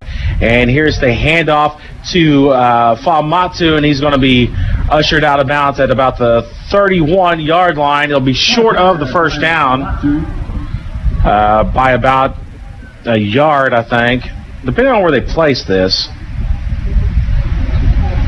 He's going to be about 2 yards short at the 31-yard line. And once again, forced to punt is that Ravens team, and they'll see if they can't get, make sure the returner can't get anything going here. As back to return is in punt formation for the Red Ravens, Raekwon Prince. Back deep, number 80, Raekwon Prince. And Prince is kind of a short guy, 5'7", but he's really fast. This punt goes, it's going to roll out of bounds at about the 38-yard line. So a pretty decent punt there with 6.3 seconds remaining. So I would assume here that the Scotties will just go ahead and snap it, maybe take a knee or just run a run play right up, a dive play up the middle and take in a 22-point halftime lead. And they have to feel pretty good about themselves. The Ravens got to get back to the locker room and regroup and try to see what went wrong and try to see if they can't correct it and get back into this game into the second half. And also our Coffeyville Red Ravens Spirit Squad. So here comes Cambridge back out onto the field for Highland, and we'll see if they just take a knee. And they'll just they'll just hand it off to I do believe that is number 27. That is DeMarco Fishback. He carries it for a gain of about 2 yards, and that will be the end of the first half of play. Humongous lead right now for the Scotties over the hapless Ravens. It is 34-12. Let's go ahead and take a 4-minute break. When we come back, we will have our halftime interview. You're listening to coverage of Red Raven football right here on US 98.1. Derail Commodity Flooring and Furniture is celebrating 50 plus years in business. Come celebrate and enjoy great bargains like area rugs, 25% off. Recliners starting at only $235. And carpet as low as $6.99 a square yard. There's many more things on sale, and you can finance any furniture for just $40 down. $40 down. And 0% interest for 100 days. As always, they have free, no-obligation estimates. Enjoy the celebration at Derail Commodity in Independence on West Main. Or call 620-331-6920. It's this feeling. The one you get when you get your hands dirty. When you finally get it. Because they never told you you couldn't. When you don't just have a piece of paper, you have a career. An invaluable skill set, success. My success story started at CCC. Will yours? Discover Coffeyville Community College. Discover you. Ralph, did you pay the electric bill? Yes, Donna. I paid it using Community State Bank's online bill You know payment. you can save a lot of time using online bill pay from Community State Bank. Yes, Donna. I know. And it's really It's easy too. Just log into our Community State Bank account. And sign up for Community State Bank's online And bill sign payment. up for online bill pay. Yes, Donna. We can do that for all of our And you bills. can do that for all of our bills. Yes, Donna. Community State Bank is almost as smart as you are. Well, thank you, Ralph. Glad I could help. I love you, Ralph. Community State Bank, member FDIC. I love you too, Donna. I'm the adult beverage you could have had. But they just didn't have what you were looking for. That won't happen when you shop Gillen's Retail Liquor in Coffeyville. That's because Gillen's carries the widest selection in the area. But on the unlikely chance they don't have what you're looking for, just let them know and they'll promptly order it for you. Gillen's Retail Liquor at 1713 West 8th Street with the largest, coldest cooler in the area and fast, friendly service you can count on. You'll never go home empty-handed at Gillen Retail Liquor. Playing an important part in the growth of Coffeyville and Southeast Kansas is Acme Foundry. From humble beginnings in 1914 with just 2 small buildings and 40 employees, Acme Foundry has grown to a 212,000 square foot facility with over 300 employees. Today, Acme Foundry is a diverse company with a wide array of products, including parts for diesel engines, hydraulic and industrial valves, petroleum production gears, and more. Acme Foundry, representing the growth of Coffeyville. At Taco Mayo, save lots of money on the classic value menu. Choose from 4 mouth-watering items for just $5. There's 10 items to choose from, like crunchy beef tacos, bean burritos, tostados, frosty cold drinks, and the most popular Potato Locos. It's an unbelievable value. Pick 4 items for a measly $5. You can choose additional items for just $1.25. While enjoying the game, stop in and feed the family without breaking the budget. Only at Taco Mayo in Coffeyville and Parsons. Kids don't have time to get sick, whether you're a new mom, expectant mom, or been a mom for years. Pediatrician Dr. Whitney Klein listens to kids and to parents, and that turns into a great patient experience. Kids can get routine healthcare checks such as wellness visits, immunizations, or care for illness and minor injuries right here at CRMC. To make an appointment with Dr. Klein at CRMC Medical Group, call 620-688-6566. That's 620-688-6566. Derail Commodity Flooring and Furniture is celebrating 50 plus years in business. Come celebrate and enjoy great bargains like area rugs, 25% off. Recliners starting at only $235. And carpet as low as $6.99 a square yard. There's many more things on sale, and you can finance any furniture for just $40 down. $40 down. And 0% interest for 100 days. As always, they have free, no-obligation estimates. Enjoy the celebration at Derail Commodity in Independence on West Main. Or call 620-331-6920. Stay tuned for the Red Raven Halftime Show on KUSN. The Red Raven Halftime Show is brought to you by Coffeyville Community College, Coffeyville Tire and Auto, Dunges Ford of Bartlesville, Gillum Retail Liquor, Coffeyville Regional Medical Center, Derailed Commodity, Windsor Place, Acme Foundry, and Community State Bank. Now, the KUSN Red Raven Halftime Show. Well, welcome back to Veterans Memorial Stadium here in Coffeyville. We are at halftime, and right now it is 34-12, and I am pleased to welcome on to the halftime show Bruce Weber. And Bruce, that was a rough first half if you're a Raven fan. Yes, it didn't look good. Got a little bit of positive there at the end. They were able to keep him out of the end zone with the interception. But, they got their work cut out for him starting the second half. A couple of Great job, ladies. okay, sorry. I said Bruce, I meant Brad. Sorry. Oh, that's all sorry right. about that. That's all right. Again, lots of names thrown at me this week. But let's check out some bright spots quickly for Coffeyville. Fa'amatu has done a great job tonight on the ground. 59 yards overall. He had gain of 61 and he lost 2 yards on another play. Marco Lee has the touchdown for one of the touchdowns for the Ravens, but it's run for 39 yards and the one touchdown. And in fact, on the touchdown drive, which they cashed in on a turnover, he had every run of that short drive. Yep, they got the turnover and got quick handoffs and got it in quick. And receiving-wise, Tyquez Hampton has one catch for 12 yards. However, that just shows you, right now, passing yards for Coffeyville, they only have 15 yards passing. Yeah, it's just been tough. What I can say about this game watching the first half is just everything looks tough for the Ravens right now. Offensively, defensively, it's just not there. Hopefully they can get it squared away at halftime, come out, and at least see what we can do, to finish the game off. Probably one of the big plays was earlier on where they had them pinned back to the 20-yard line, and it was going to be a fourth down, and then a face mask happened, and that put it up to the 35-yard line, and it seemed like right then that was kind of a turning point because all of a sudden that is when Highland drove down the field, was able to get the touchdown. However, I do think the kick was blocked unless that was a different drive. However, I think that was a big turning point in the game as Coffeyville had them buried, unfortunately, a 15-yard penalty, and they were able to drive downfield, and that may and that's just been kind of the story. Story amongst the earlier games. It's either turnovers or penalties. So we just seem to we've been shooting ourselves in the foot. It seems like, and I know Coach Flores has been working with the guys trying to keep all that stuff to a minimum, but it just keeps popping up. It seems like. It's on the other side. Alfonso Franklin has been the man for them.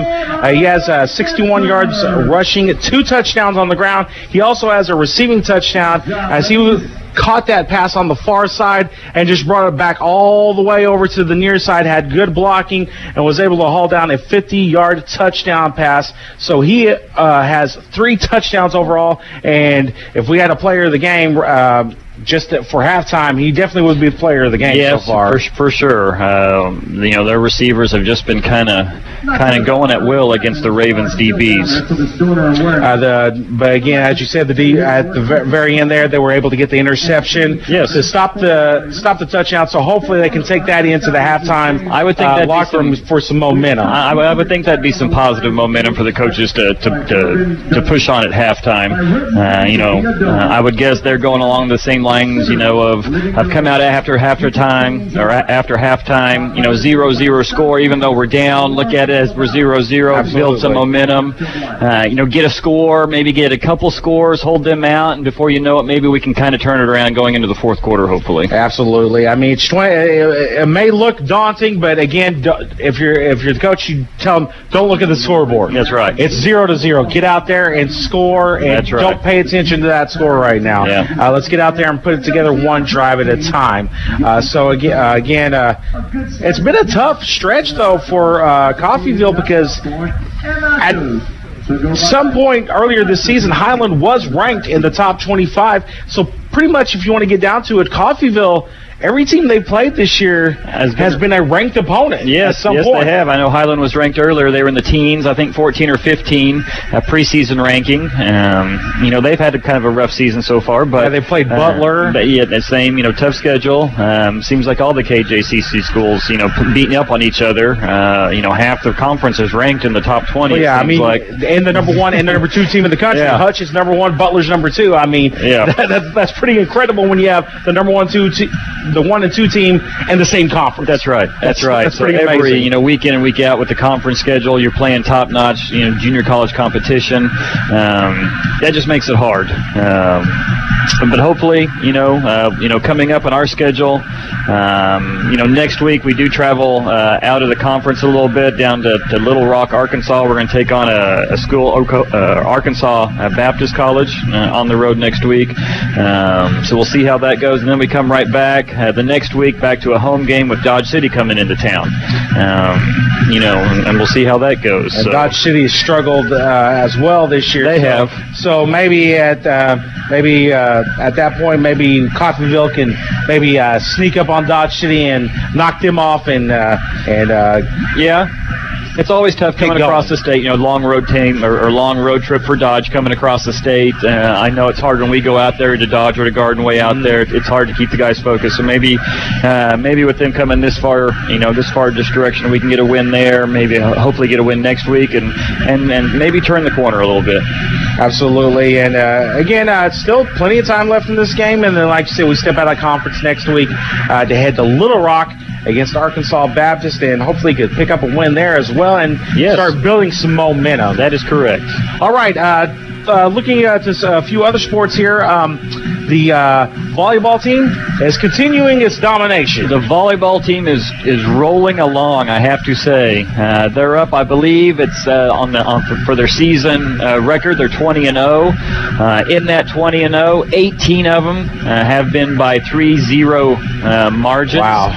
3 sets to 0. The other 2 have been 3-1 margins. They haven't been pushed farther than a 3-1 match this year. They've only lost 2 sets the entire year, and they're marching on. They are currently ranked number 2. Them and Parkland College have been kind of trading off the 1 and 2 each week. Coffeyville's held it a couple times. Parkland's moved back into the number 1. So we'll see what the rankings come out next week. Guys just teeter-tottering, basically. That's right. But they're playing extremely well. They do have a home match this coming week, Monday evening. They will play in Nellis Hall at 6:30. So come on out.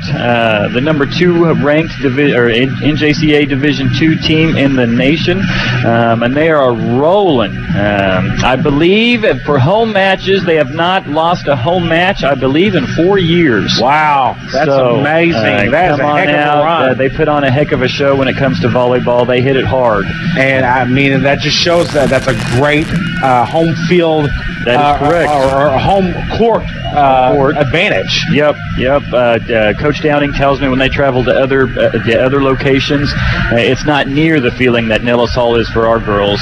We get quite a few of the students come out. Different sports teams come out and line the stands, and we do have a definite home advantage on the volleyball. So if you're into volleyball or would like to see some good volleyball, come on out Monday night.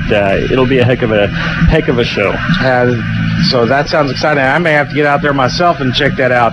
Also, this past week, the soccer teams played against Cali this past week. However, unfortunately, it sounds like that neither of them were on the good guys' side. Yeah, we played Cali at home this past Wednesday. Both teams did not pull out the victory. The women lost 4-1 against the Tigers of Cali, and then the guys lost 4-0 on that. So the soccer teams are reeling a little bit. We're hoping they can get it pulled together. They do have the meat of their conference schedule coming up over the next 2 to 3 weeks, so we'll see how that turns out. The women's soccer team was rolling pretty good the first of the year. They've kind of had a couple losses here the last couple of matches, so they need all the support they can get right now to try and come out and turn it back around and finish hard in the conference. Absolutely. And men, I think they're still searching for their first win of the year, but but that's not to say they haven't been out there working hard. No, they've been working hard. I can tell there's been some improvement, but yes, they are searching for the first win, and hopefully that can come sooner than later. Right.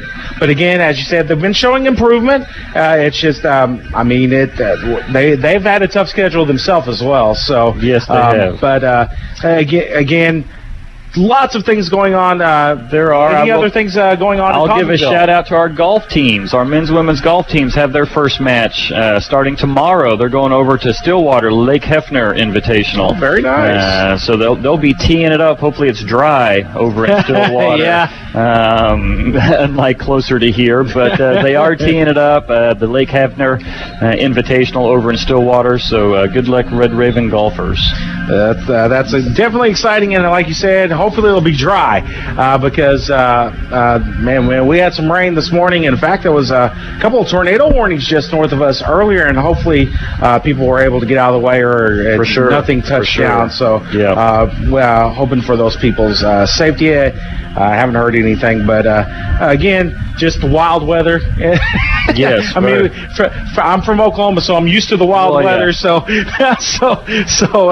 just pops up anywhere. We did get pretty lucky out here for football tonight. We have beautiful weather out here tonight. Absolutely, just some cloudy skies, but overall, it's been a pretty nice night. Nice and it is fall weather too. Yes, it so is. It's definitely football weather, much better than 95 degrees. For sure. It's melting out here.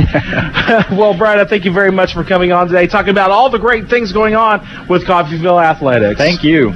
All right, let's go ahead and take a 4-minute break. When we come back, we will have the kickoff of the second half. You are listening to coverage of Red Raven football right here on US 98.1.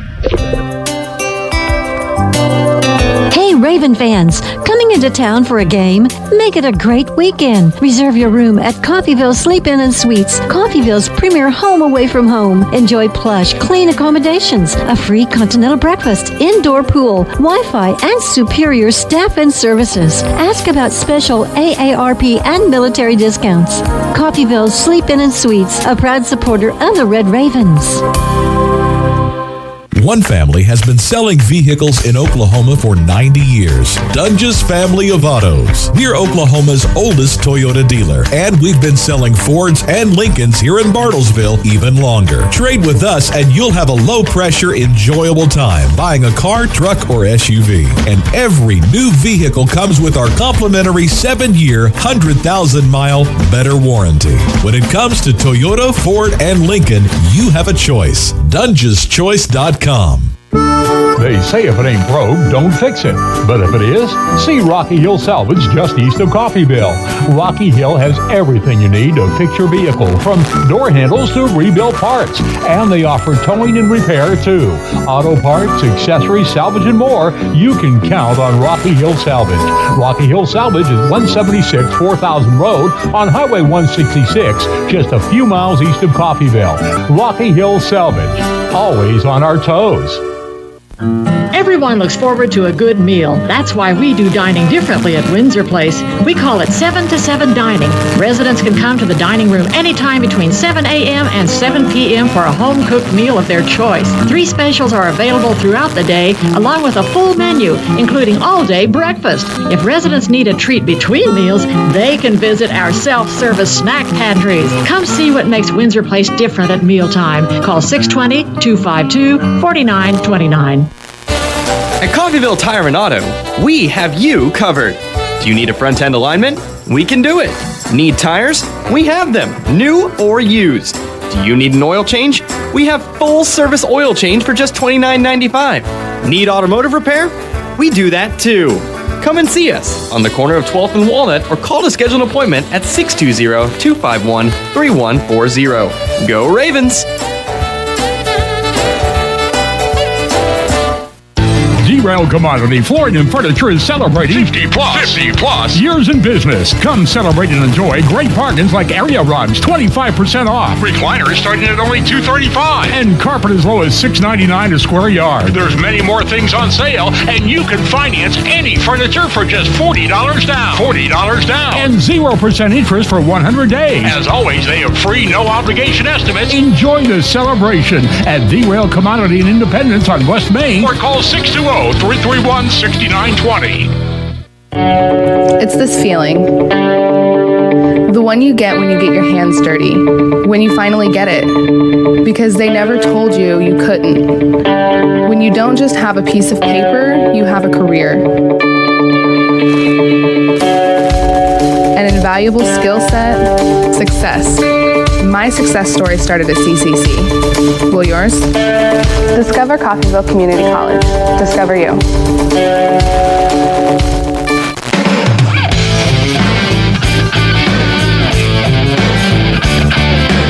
This is Coffeyville Community College Red Raven football.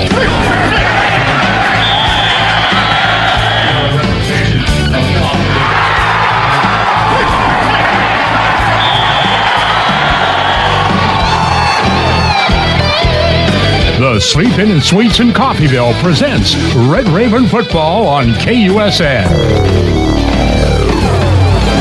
Brought to you by Coffeyville Community College, Taco Mayo, Coffeyville Tire and Auto, Dungeons Ford Toyota of Bartlesville, Gillum Retail Liquor, Coffeyville Regional Medical Center, Derailed Commodity, Windsor Place, Acme Foundry, and Community State Bank.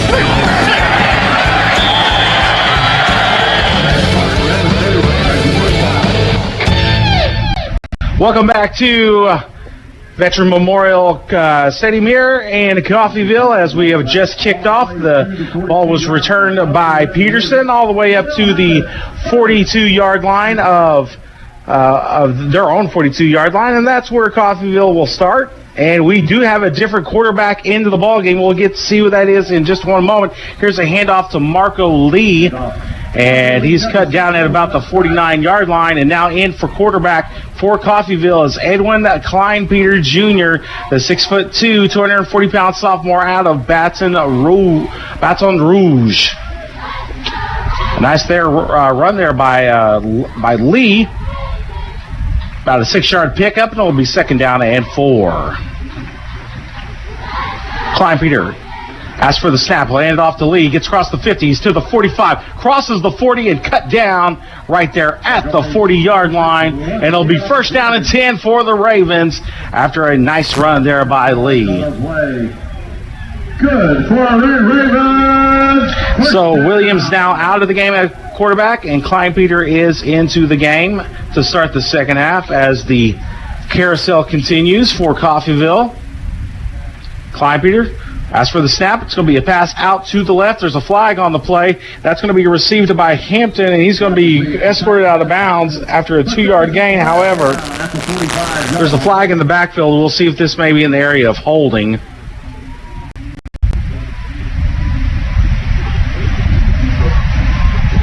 And that's kind of look like what it's going to be.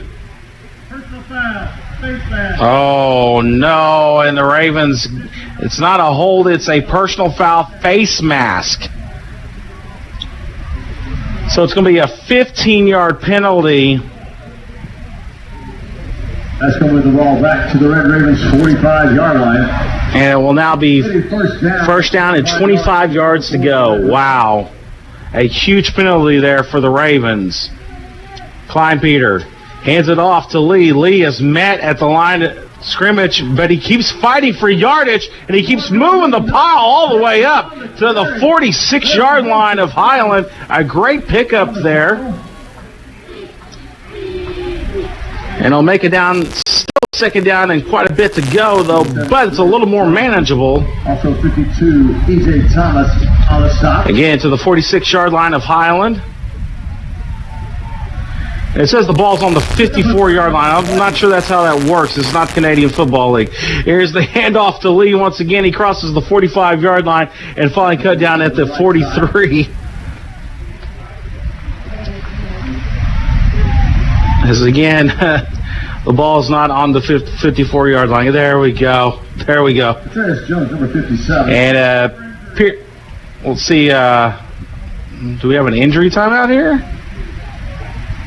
I don't see anybody down, but we have whistles blowing. Maybe an equipment issue. Down at 13 yards to go for the Red Ravens. Third down and 13 to go. We're under 12. We're just under 13 minutes here to go in the third quarter of play.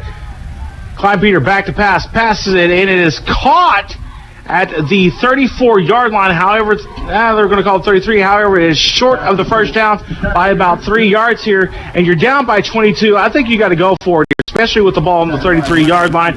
And indeed, the offense is staying out there for a 4th down and 3 yards to go. Let's see if the Ravens can cash in on this.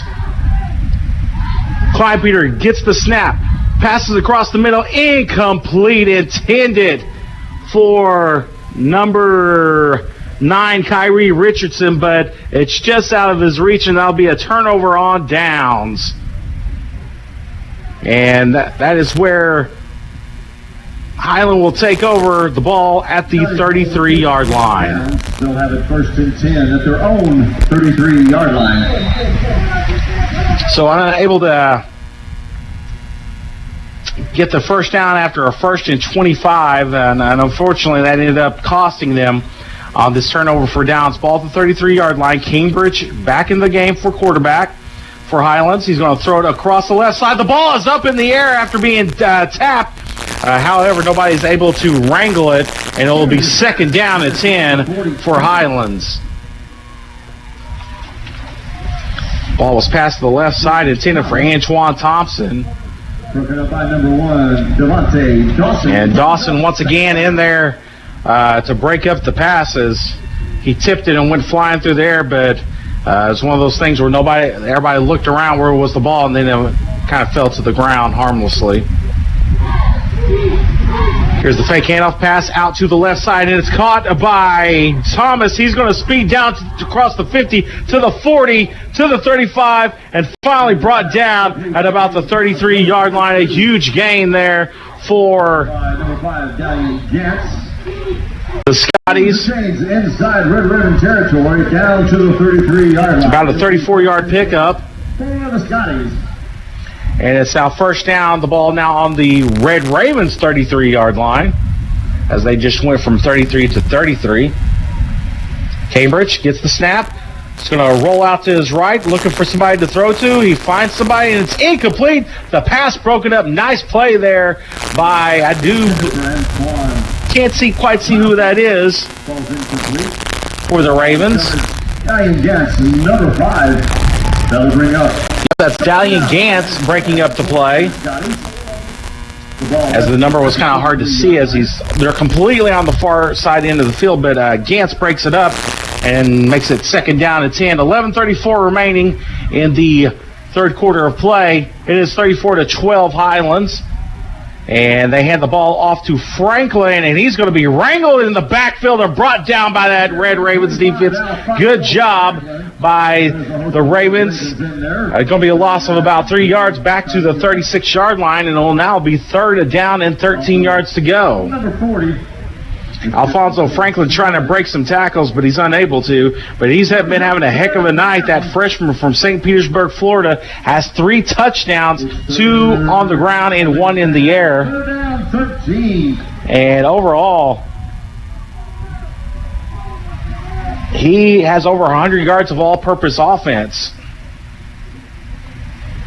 Cambridge gets the snap, back to pass, looks to his left, now will have to roll out to his right, and he will be sacked in the backfield, back at the 40-yard line. Great job by that Red Ravens defense to force the sack, and now will be 4th down and about 16 yards to go. Good job by the defense. There's the first one.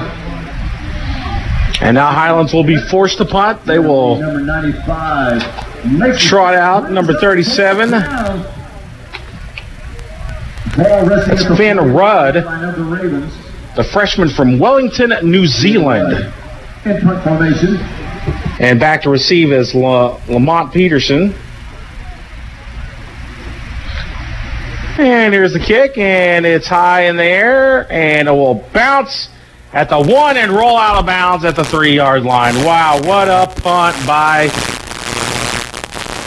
Finn Rudd to pin them down there around the 3-yard line. So the Ravens got a long way to go to get to the end zone. 97 yards to go to try to put at least 6 on the board. And Klein Peter back out there for the Ravens. Marco Lee lined up in the backfield with him. The handoff to Lee goes up to the left side and will be brought down at about the 4-yard line, a pickup of about 1 yard. It will be second down and 9. 4 on the stop for the Scotties. Pick up a 1 on the play. Brings up second down and 9. Second and 9. With 9:38 remaining here in the third quarter of play. The snap to Klein Peter, handed off to Lee, goes up the middle, he's up to the 15, and brought down at the 20-yard line. That's going to be enough for a Raven first down on that pickup of about 16 yards, and another first down for the Red Ravens. First down. Right now, just some quick math. That puts him over 50 yards for the game. Here's a pass down the right side and almost intercepted. That pass was intended for Tyquez Hampton, but defended on the play by Brian George, the defensive back out of Belle Glade, Florida. And it looked like actually if George may have had better positioning on the play, as Hampton almost basically had to become a defensive back and knock the ball away.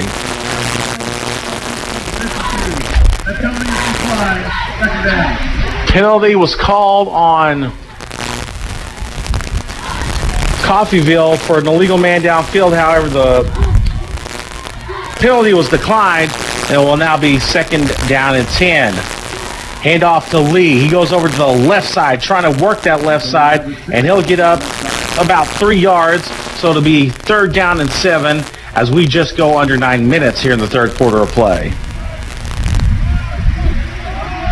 So Coffeyville trying to work out of that end of the field as they had to start on the 3-yard line after the good punt from Fudd. And they're going to go and call this 6. Third down and 6.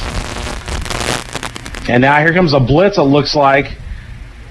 Dropping back to pass is Klein Peter. He's looking downfield. He's going to throw it to the right side, and this one's going to be picked off. At the 41-yard line, picked off by number 1, Brian George, as that was a poorly thrown pass. However, there is a flag in the backfield. This may be roughing the passer.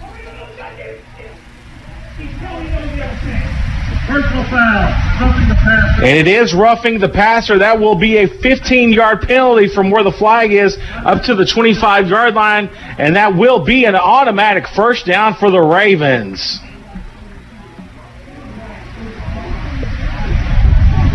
So the Ravens get some new life here. Actually, it's not from where the flag was. I guess where the penalty was at was originally the 22, because the ball's now on the 37. Handoff to Lee, though, and he's fighting for yardage, and he'll be brought down around the 40. It's going to be a pickup of about 2. Second down and 8.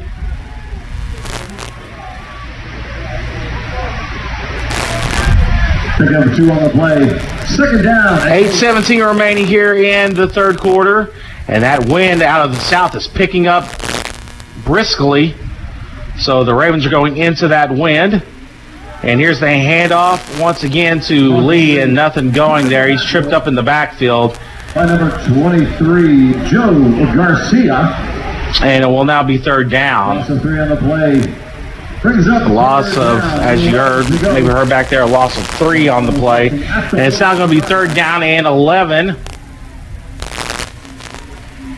The Ravens trying to get back into this ball game, down by 22, 34-12. Here's a pass to the left side. It's complete. However, it's going to be short of the first down. Completed to Kyrie Richardson, and he's going to be about 4 yards short of the first down. And it will be fourth down, and here it's punting time once again for the Ravens. Hughes Ford will come out to put his boot to the ball into this south wind. Number 9. That's Kyrie Richardson. Brings up fourth down for the Red Ravens. It's about 4th and 6, so again, that's why they're going ahead and punting here. Back to receive for the Scotties is Raekwon Prince. And this one goes straight into the wind, and it's going to have a bounce, a good bounce, to the 20-yard line. It's going to continue rolling to the 15, and it will die at the 14-yard line. A good bounce and return for the good bounce and roll for the Ravens. However, the ball may have been touched at the 32-yard line by the Ravens, and indeed it is. So instead of the ball being at the 19-yard line, at the 19-yard line, the ball will be at the 32. As the ball apparently was touched by the Ravens there at the 32. Cambridge back out in the shotgun formation, 4 wide receivers, 3 to the right side of the formation. Cambridge will screen pass out to the right side. It's caught at the 35 and getting up to the 37-yard line. After that catch, it's kind of hard to see their numbers from over here. That's going to be Prince hauling that in and getting about a 5-yard reception, as it was just a little flare pass out and trying to see if he could make something happen. And that'll be 2nd down and 5. 6:30 remaining in the third quarter. Cambridge back to pass. Now he's going to pull it down and then throw it downfield, and the pass is complete. And it's complete to Antoine Thompson to the Red Ravens 44-yard line. And it will be another first down for the Scotties. The Scotties will have it. 1st and 10. Actually, about the 47-yard line. He rolled to the 44, but obviously in college football, you're down once your knee is down. If that had been in NFL, he would be to the 44 as he rolled there before he was touched. Cambridge, another quick pass out to Prince. Prince is able to bring it down. He works up to about the 38-yard line, about a yard short of the first down. It's going to be 2nd down and 1. Scotties lead the Ravens by a score of 34-12. It'll be 2nd down and 1. A fast-moving third quarter as we are near 5.5 remaining.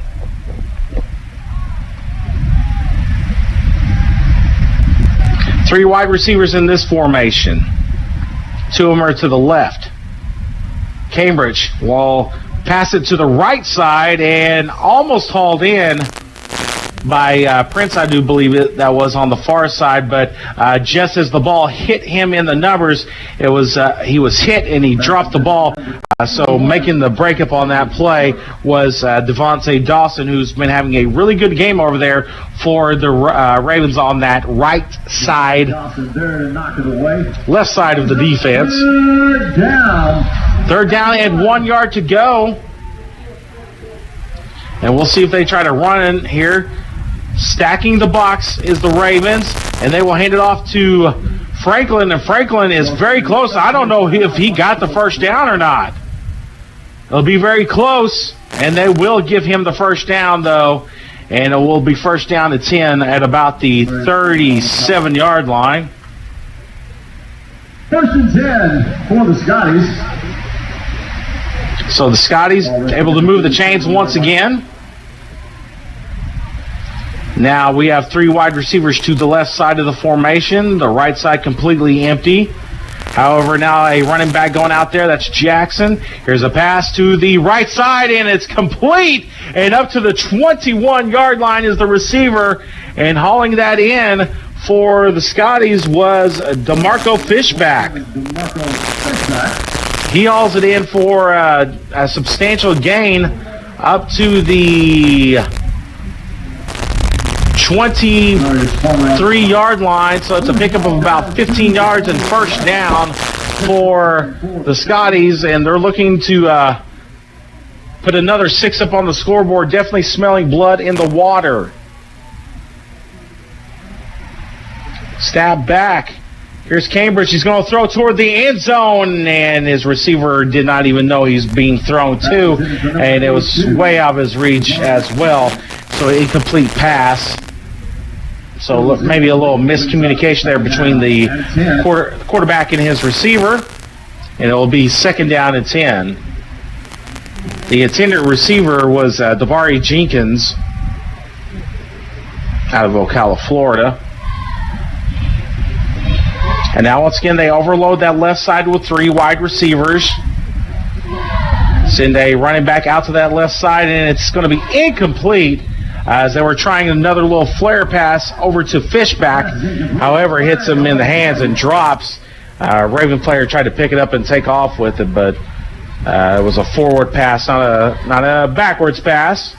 So it's just an incomplete pass, not a fumble per se.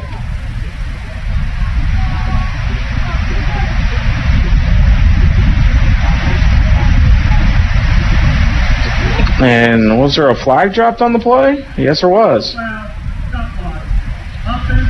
Shot block is called on the Highlands. I didn't even see the flag. I still don't see the flag out there.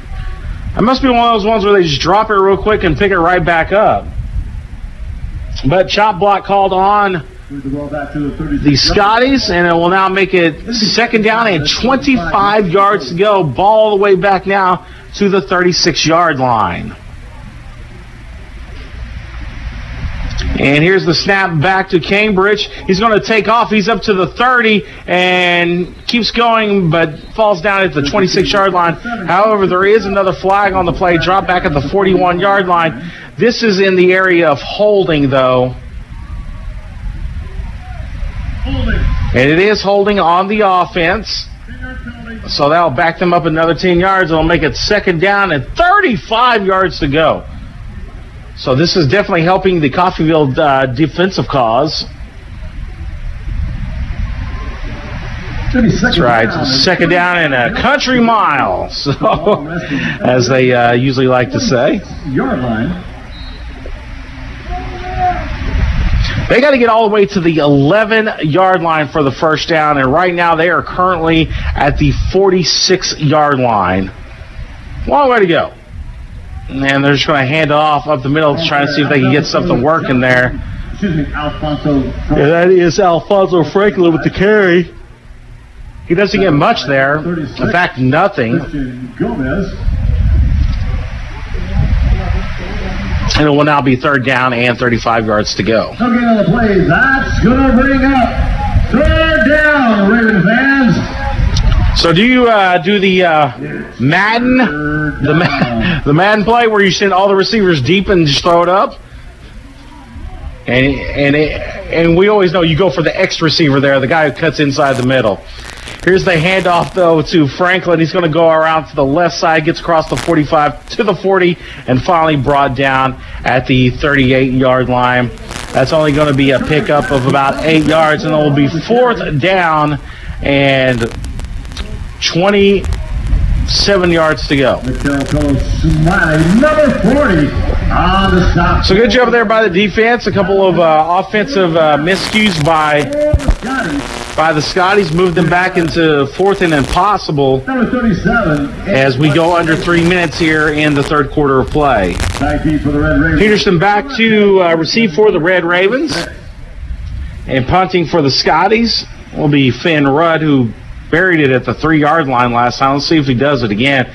This one has a good punt. It's going to bounce at the 17, but it rolls backwards, and it'll finally roll dead at the 24-yard line. So after bouncing at the 17, it rolls backwards, gets about a 7-yard back in the other direction for the Ravens, and the Ravens will start at the 24-yard line.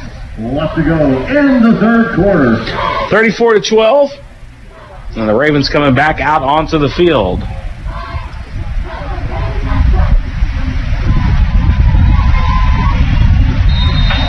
Klein Peter leading the offense out onto the field. He'll drop back to pass, throws it to the left. Pass is complete.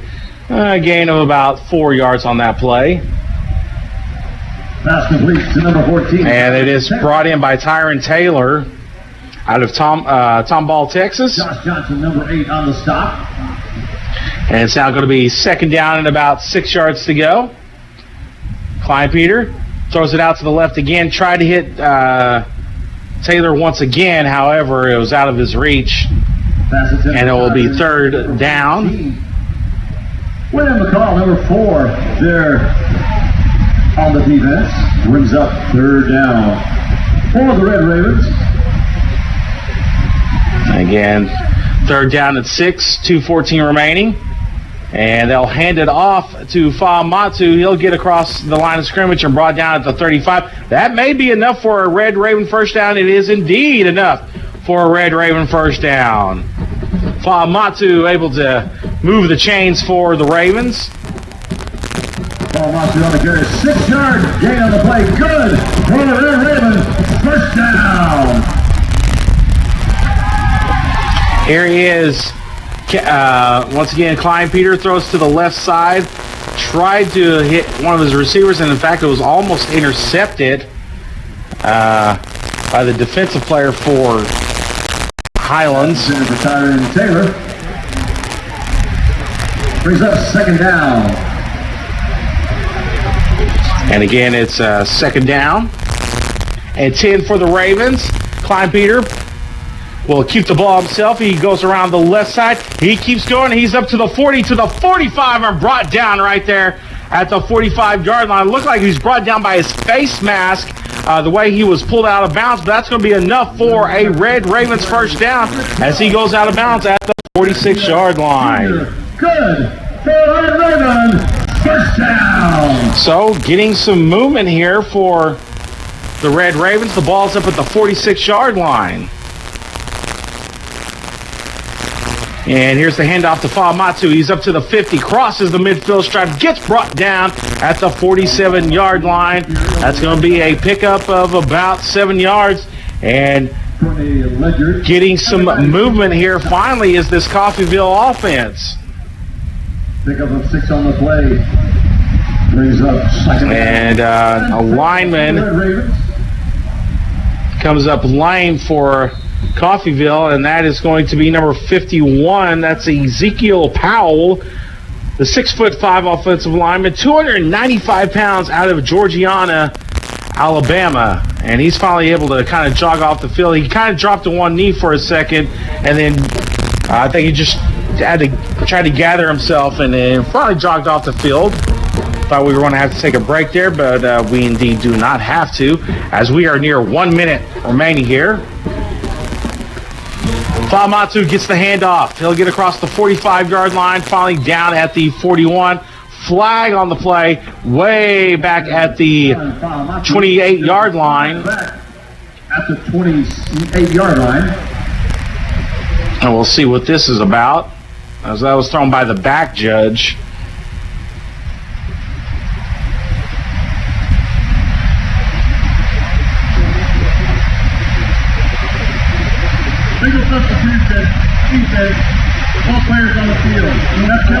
Illegal substitution. They had 12 players left on. They had 12 players on the field.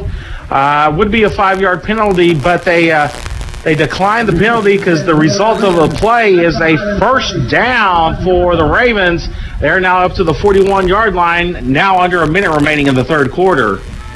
Back to pass is Klein Peter. He throws down the right side, incomplete, intended for Jared Miles.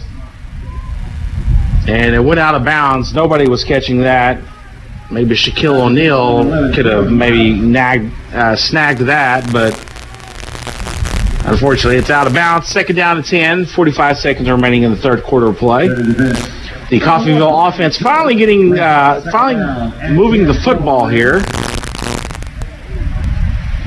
Klein Peter will hand it off to Fa'amatu, and he is smothered at the line of scrimmage. Maybe got 1 yard.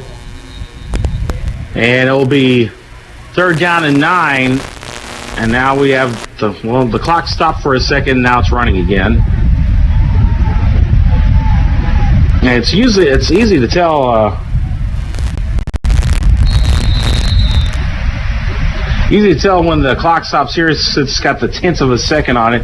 In fact, it looks like we have another Red Raven player injury. So let's go ahead and take a 30-second break. You're listening to coverage of Red Raven football right here on US 98.1. Ralph, did you pay the electric bill? Yes, Donna. I paid it using Community State Bank's online bill You payment. know you can save a lot of time using online bill pay from Community State Bank. Yes, Donna. I know. And it's really easy, too. Just log into our Community State Bank account. And sign up for Community State Bank's online And bill sign payment. up for online bill pay. Yes, Donna. We can do that for all of our And you bills. can do that for all of our bills. Yes, Donna. Community State Bank is almost as smart as you are. Well, thank you, Ralph. Glad I could help. I love you, Ralph. Community State Bank, member FDIC. I love you too, Donna.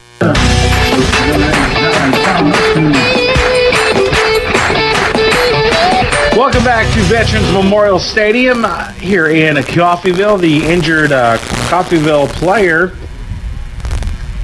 appears to be Famatu, actually, as he is limping off the field, and he's having to actually be helped off the field. And that is not good for the Ravens, as Famatu has been one of the better ball carriers tonight. Replacing him on the field will be Keyshawn Bryan, the 5'11" sophomore out of Fort Lauderdale, Florida. And we'll try to see if we can't keep an eye on Famatu.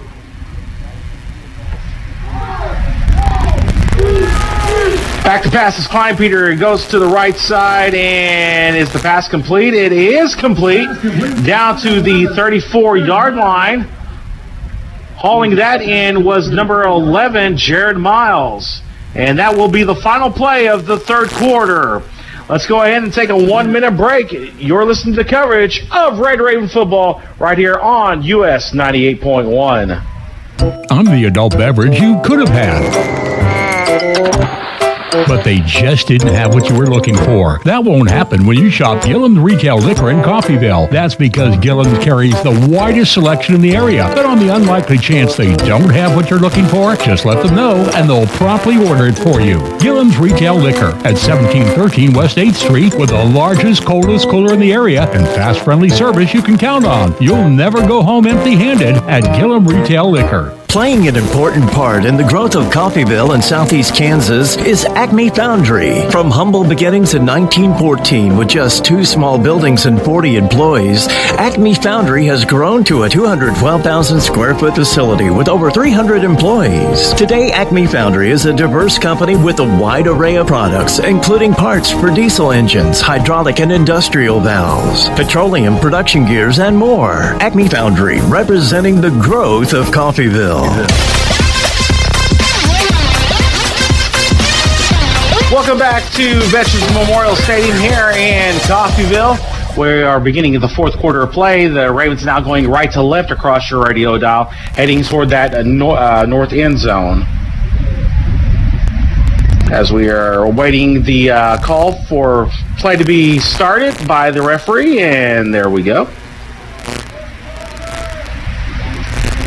Kleinpeter, empty backfield, 5 wide receivers. He'll throw it to the left and incomplete at the feet of Keyshawn Bryan, and it will be 4th down, and the Ravens will be forced to punt.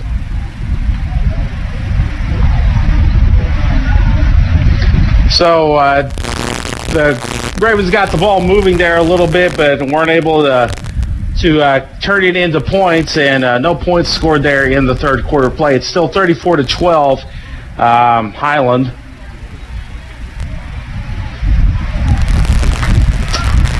And actually, that was 4th down, so it's a turnover on downs. So Highland has the ball now.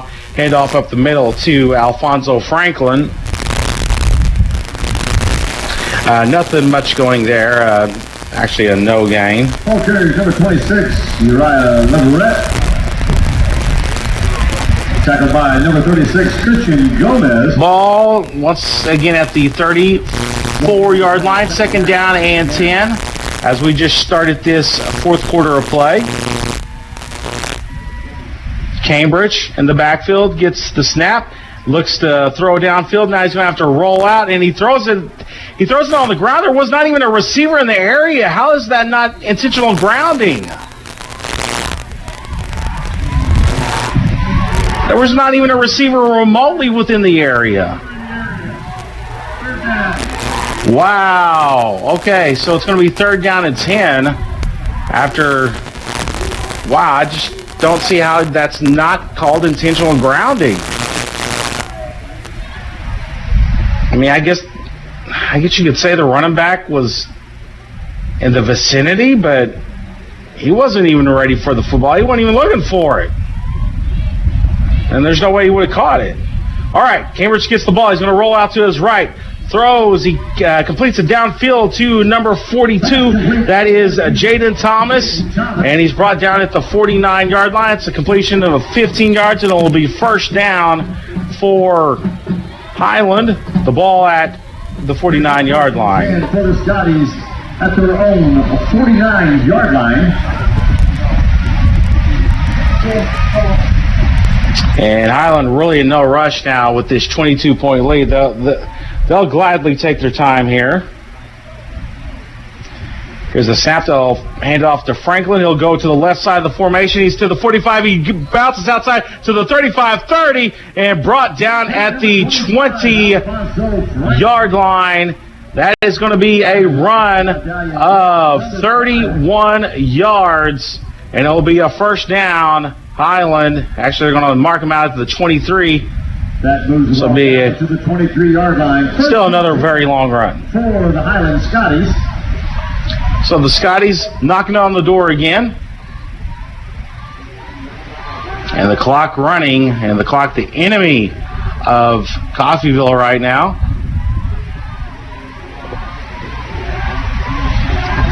And here's the handoff to Franklin again. He gets across the 20-yard line and is stood up right there. Pickup of about 3 yards, and it'll be second down at 7. If this result were to hold, Coffeyville would drop to 0-5 on the season, while the Scotties would improve to 2-2. 12:45 remaining here in the ball game. Cambridge gets the snap. It's a little high, but he's able to bring it down. They will hand it off to Fishback. Fishback bounces outside, and he'll pick up about 2 yards, and it'll be about third down and 5. 19 getting up from the bottom of that pile. Definitely in field goal range here, although they're kicking into the wind, which is, it's pretty stiff wind blowing out there right now. The Scotties, Raven fans, it's third. And we'll see, as I'm checking the current conditions here in Coffeyville. Here's the snap, and here is Cambridge rolling out. He throws it to the end zone, and it is incomplete. Nice play broken up there by the defender. That is number 23. That is Jacob Prochet. And it is fourth down. Jerry Velasquez, number 36. So attempting the field goal here will be Highlands. The ball will be placed at the 26. So it's going to be a 36-yard field goal attempt into this wind. That's blowing out of the south at about 12 miles per hour. Here's the snap. The kick is blocked. And a good job there. Once again, the specials teams makes another great play, blocking the field goal attempt. And the Ravens will take over there at around the, around the 27-yard line. That is where they will set up shop. Great job by the Ravens. Special teams blocking another kick here today. They blocked the extra point earlier on, and this time they blocked the field goal attempt. 26-yard line.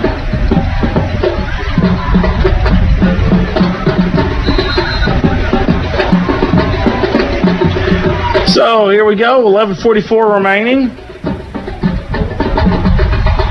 in the ball game. And Coffeyville has the football. Here's the snap back to Klein Peter. He's going to throw it downfield. Incomplete. Intended downfield deep for, well, let's see. That's obviously not number 12 out there. That's intended for Gregory Jean. And it was intended for Gregory Jean, but it overthrows him. And Klein Peter got blown up in the backfield. However, it's not a roughing the passer because he was hit just as he thrown it. So it'll be second down at 10. Klein Peter hands it off to Lee. Lee will get across the 30-yard line, and he keeps moving the pile. Good job by Lee, getting all the way up to about the 33-yard line. That'll be a pickup of about 7 yards. It'll be third down to 3. There's a host of Scotties down on top, getting up from the bottom of that pile. number 5, Curtis Harris, brings up 3rd and 3. 3 yards to go. Quad ace is on the board. 1:11 remaining in the ball game. Here's the snap, the handoff to Lee. Lee is going to have his legs cut out from under him right at the line of scrimmage, and he gets nothing, and it's going to be 4th down, and it'll be punting time once again for this Coffeyville team.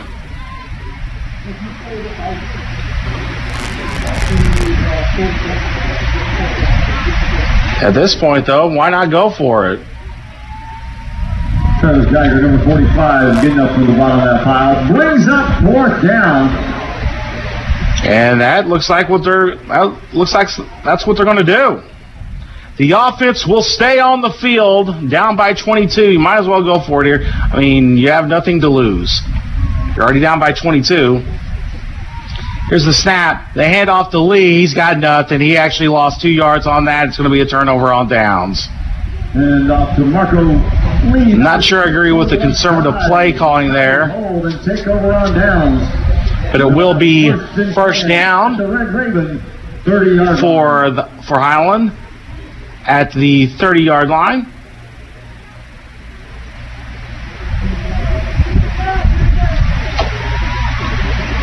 So we'll see what the Scotties could do here to see if they can't get into the end zone. Cambridge back out. Here comes a blitz package from Coffeyville, and they do a fantastic job as Alfonso Franklin, the second he got the ball, he was blown up in the backfield, a loss of 5 yards, back to the 35, and it'll be 2nd down and 15 for the Scotties. As we go under 10 minutes now remaining in the ball game.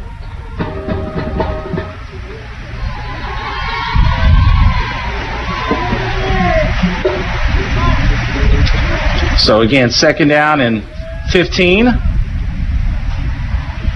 Cambridge claps, gets the ball. They hand it off to Franklin. Franklin will be spun down at the line of scrimmage. That will be a no gain, and it'll be 3rd down and 15. On the stop, Spencer Chambers, number 22, and Demarius Farmer, number 19. No gain on the play. That'll bring up 3rd down, Raven fans.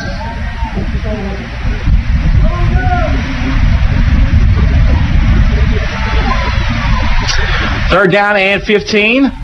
We'll see here what the Ravens can do. See if they can maybe force a turnover or at least make sure that they do not get the 1st down here. Here's the handoff to actually Cambridge is going to keep it, and he's going to be sacked in the backfield back at the 43-yard line. That's going to be a loss of 7, and it will be 4th down and a really long way to go. All the way back to the 43-yard line. It'll be 4th down. 4th down and 23 for the Scotties.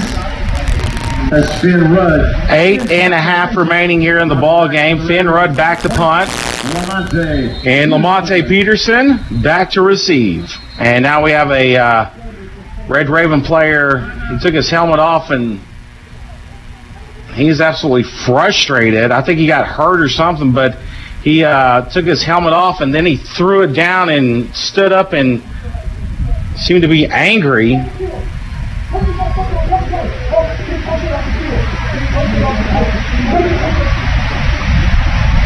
That is LaMarcus Washington, the redshirt freshman out of Riverdale, Georgia. So he will leave the field of play.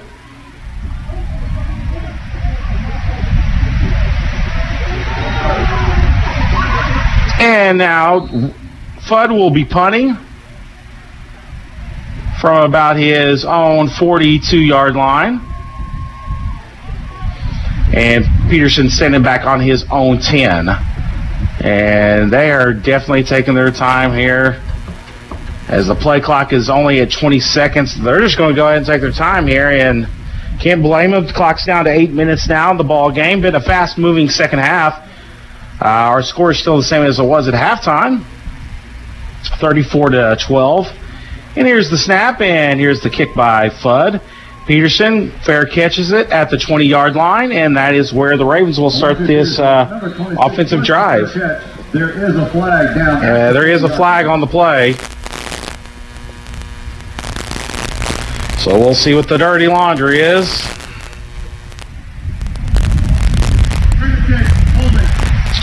And they call a holding on the Ravens in an area where I just don't see how you could see a hold there. There was a whole bunch of guys in that one area, and you pick out the one guy holding. Amazing. So that will move the Ravens all the way back to the 12-yard line. You call that, but you missed the intentional grounding earlier. So 7:47 remaining here in the ball game. 34-12. Scotty's up on the Ravens.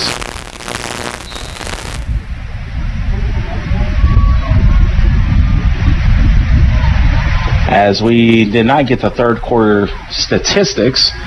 And here's a pass to the left side. The pass is hauled in by Hampton. And it's going to be a pickup of about 3 yards, though. And it's going to be second down and 7. Clock still running. And the ball rests at the 15-yard line of the Ravens. 3 wide receivers in this formation to the right, and now we got another flag on the false start. Moving back 5 yards, it'll be second down and 12, ball at the 10-yard line.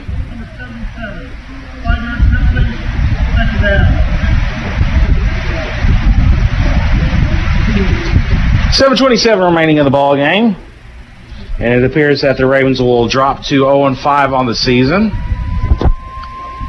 But you'd like to see something they could build on to for next week. Here's Klein Peters back to pass. He throws it deep, and there's nobody even remotely in the area. It'll be third down and 12, and there is another flag on the play.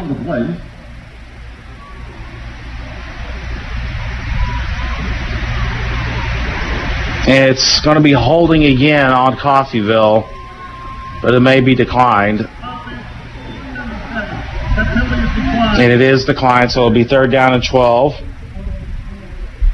And, man, these refs are flag happy here in the second half with holdings. I mean, there's holding on every play.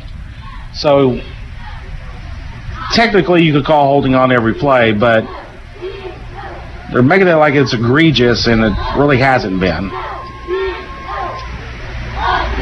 Klein Peter, shotgun formation, gets the snap, drops back to pass, looks downfield. He'll roll out to his right, looking for anybody to throw to, and the pass is almost intercepted on the right side.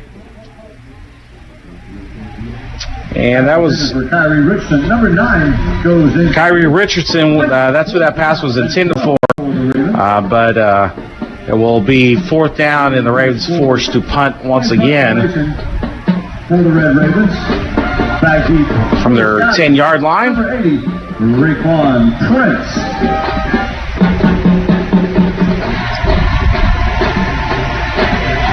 Hughes Ford standing about the middle of his end zone, between the E and the N of the end zone. And here's the punt, and it's high, a great punt. It just keeps carrying.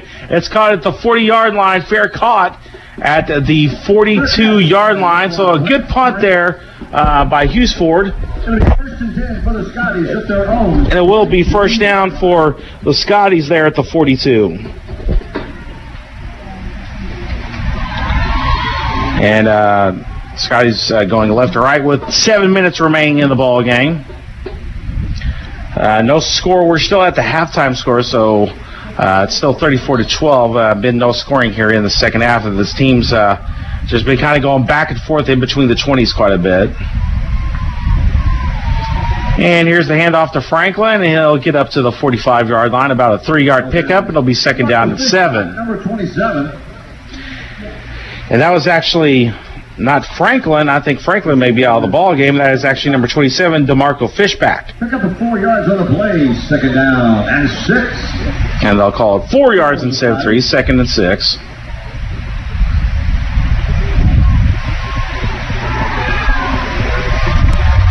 And again, Highland in no urgency mode and no hurry,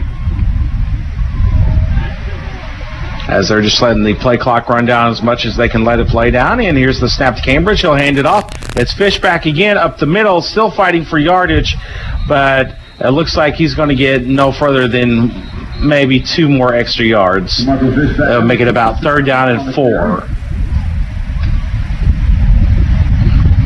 There's a host of Red Ravens. Some hard running there, though, by Fishback. He's kind of a small guy, 5'8", 69 pounds, but he runs definitely like a guy that's bigger than that. He's not afraid to run in between the tackles for sure.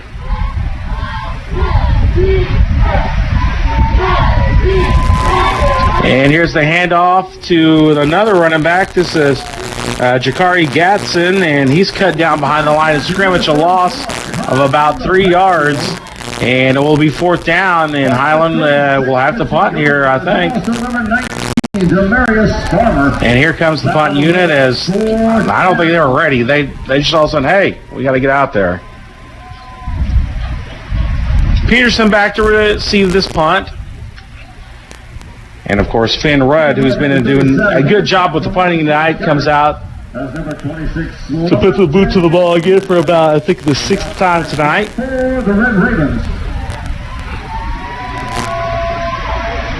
And here's the kick, high in the air, and Peterson calls for a fair catch. And he was run into, thank you, they finally throw a flag on the kick-catch interference. As Peterson has every right to go for that ball, even if a player from the other team is standing where the ball is going to land at, he has the right to catch that ball, as he called fair catch. And they finally call the kick-catch interference. It'll be 15 yards from the spot of the foul, and it'll be 1st down for the Ravens in fantastic territory near the midfield stripe. They'll call it the 45. It'll be 1st and 10 for the Red Ravens at their own 45-yard line. So 55 yards to go for the end zone, and here comes the Ravens offense. See if they can't get something going here.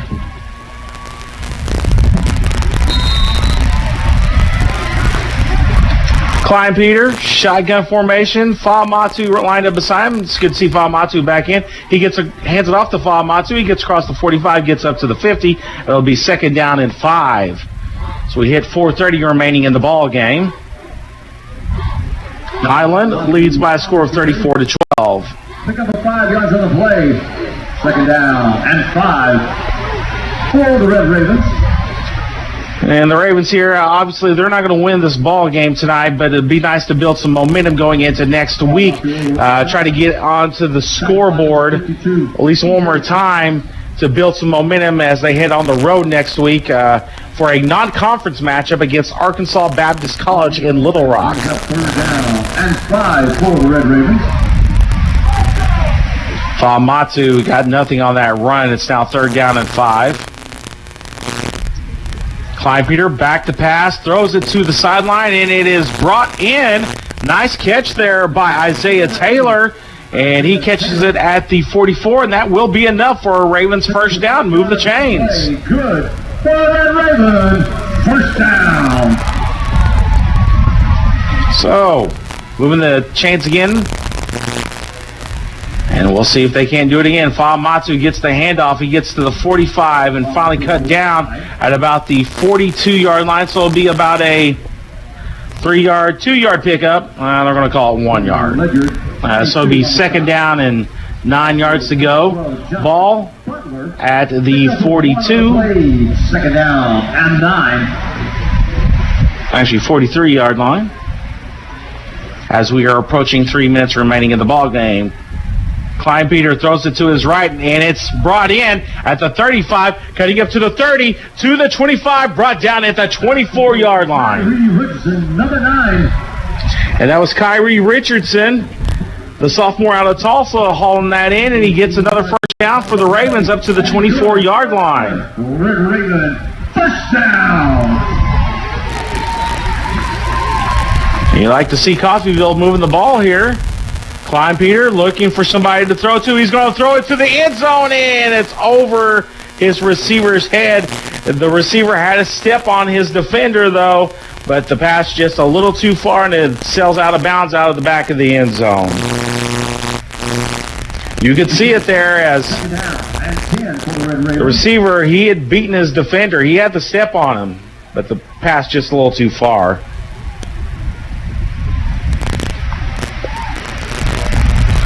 And here's the handoff to Fa'amatu. He goes up the middle, not much.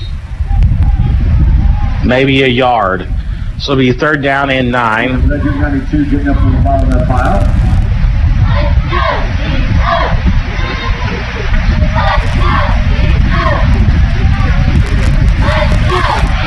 2:19 remaining in the ball game. The game in no doubt now. Highland leads 34-12. Here's Klein Peter. He gets it to the left side, and a nice catch by number 17. That is Hampton at the 10-yard line. That's going to be enough for a first down for the Ravens. It'll be 1st and goal at the 10-yard line. 1st and goal, and the Ravens finally have something going here. Let's see if they can at least get it into the end zone. Klein Peter looks to his right, now his left. He's going to throw it back across the middle, and it's going to be incomplete. That goes incomplete, brings up 2nd down. Could not tell who it was intended for. It's intended for number 81, Logan Clark, the tight end. As he was he was parked down in the middle of the back of the end zone. Here is the fake handoff past the end zone, is in and out of the hands of Richardson. And that's a catch you got to make there. I mean, you got to help your quarterback there. You have to make that catch. Even if it's a little bit behind you, you got to make the catch. There is a flag on the play back at the 4-yard line. And they're going to call holding again. Wow. Let's see if it's actually... They're going to call it an ineligible receiver downfield. That penalty is declined, 3rd down. But it is declined, so it really doesn't hurt the Ravens. And let's see if the Ravens can't get in the end zone here from the 10-yard line. On 3rd down, back to pass is Klein Peter. He has a man open on the right side. He'll get into the end zone. Touchdown, Ravens. Pass complete. To number 81. And that is Logan Clark, the tight end. He sprung out to the right side of the field. He had nobody around him. Caught it at the 5, and he could have baked some cookies and walked into the end zone before he would have got caught. So the Ravens get on the scoreboard here in the second half to make it 34-18. Might as well go for the 2-point conversion, as that's what it looks like they're going to go ahead and do here. And try to make this a 14-point game. And now we have lots of whistles. And it is a timeout by Coffeyville, so let's go ahead and take we'll take a 30-second break. You're listening to coverage of Red Ravens football right here on US 98.1. At Taco Mayo, save lots of money on the classic value menu. Choose from 4 mouth-watering items for just $5. There's 10 items to choose from, like crunchy beef tacos, bean burritos, tostados, frosty cold drinks, and the most popular Potato Locos. It's an unbelievable value. Pick 4 items for a measly $5. You can choose additional items for just $1.25. While enjoying the game, stopping and feed the family without breaking the budget. Only at Taco Mayo in Coffeyville and Parsons.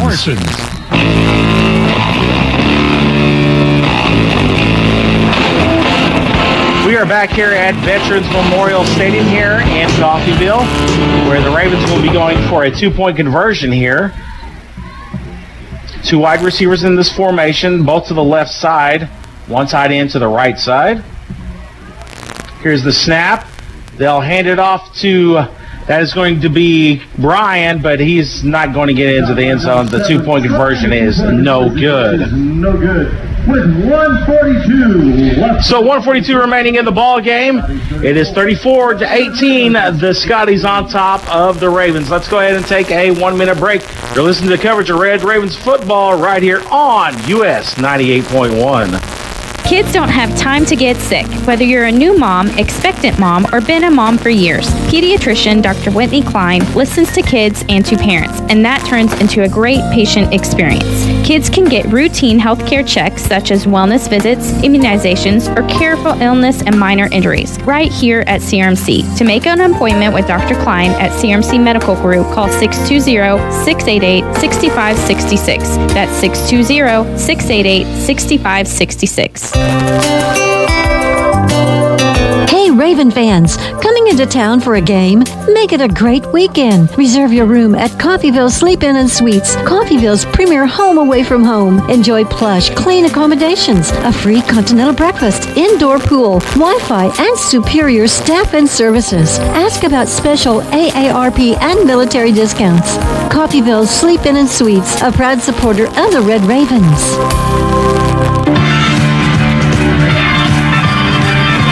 Welcome back to Veterans Memorial Stadium. Coffeyville getting ready to attempt an onside kick here as they are overloading the left side.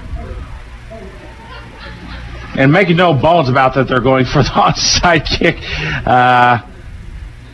So we'll see here if they can't get the onside kick. And the ball is not wanting to stay on the tee.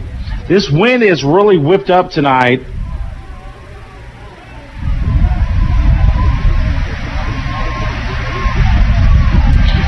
It says it's only blowing at 12 miles per hour. I beg to differ. This flag over here is pretty big, and it looks like starch. It looks like it's been starched. It's not moving. So they'll have to bring a guy in to hold the ball. This is Alan Watson holding it as Ravens attempt the onside kick. And it's going to be caught, and it's going to be returned to the 20, to the 15, and brought down at the 10-yard line is number 87 for Highland. That is Xavier Goldsby Rogers, the wide receiver, and it was kicked right to him. He just caught it at about the 42-yard line in the air, and he took off with it and returned it all the way down to the 3-yard line.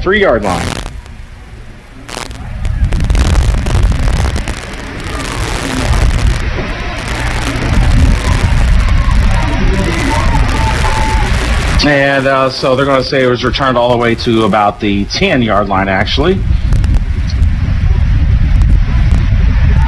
And lining up in victory formation, it appears, is Highland.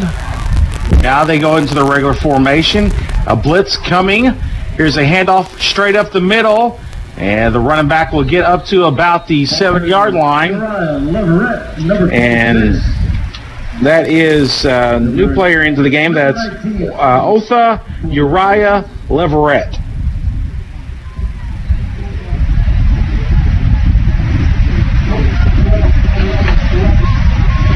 So he'll pick up about 2 yards on the play. Second and goal, as they cannot get the first down. We are at 1 minute left remaining in the ball game. Postgame report coming up here.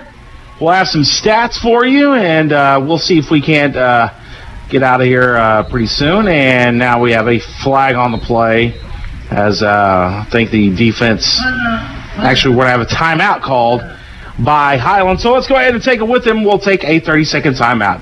You're listening to coverage of Red Ravens football on US 98.1. One family has been selling vehicles in Oklahoma for 90 years. Dunge's Family of Autos. We're Oklahoma's oldest Toyota dealer, and we've been selling Fords and Lincolns here in Bartlesville even longer. Trade with us and you'll have a low-pressure, enjoyable time buying a car, truck, or SUV. And every new vehicle comes with our complimentary 7-year, 100,000-mile better warranty. When it comes to Toyota, Ford, and Lincoln, you have a choice. DungeonsChoice.com.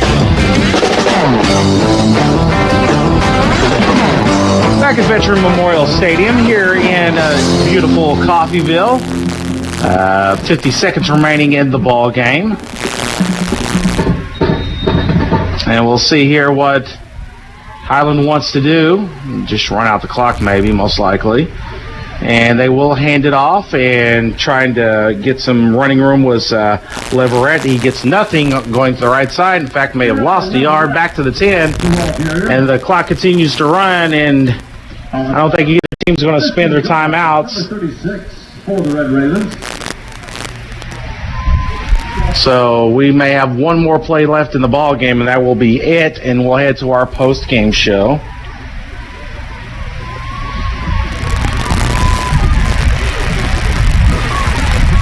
And the clock ticking down. 10 seconds left on the play clock.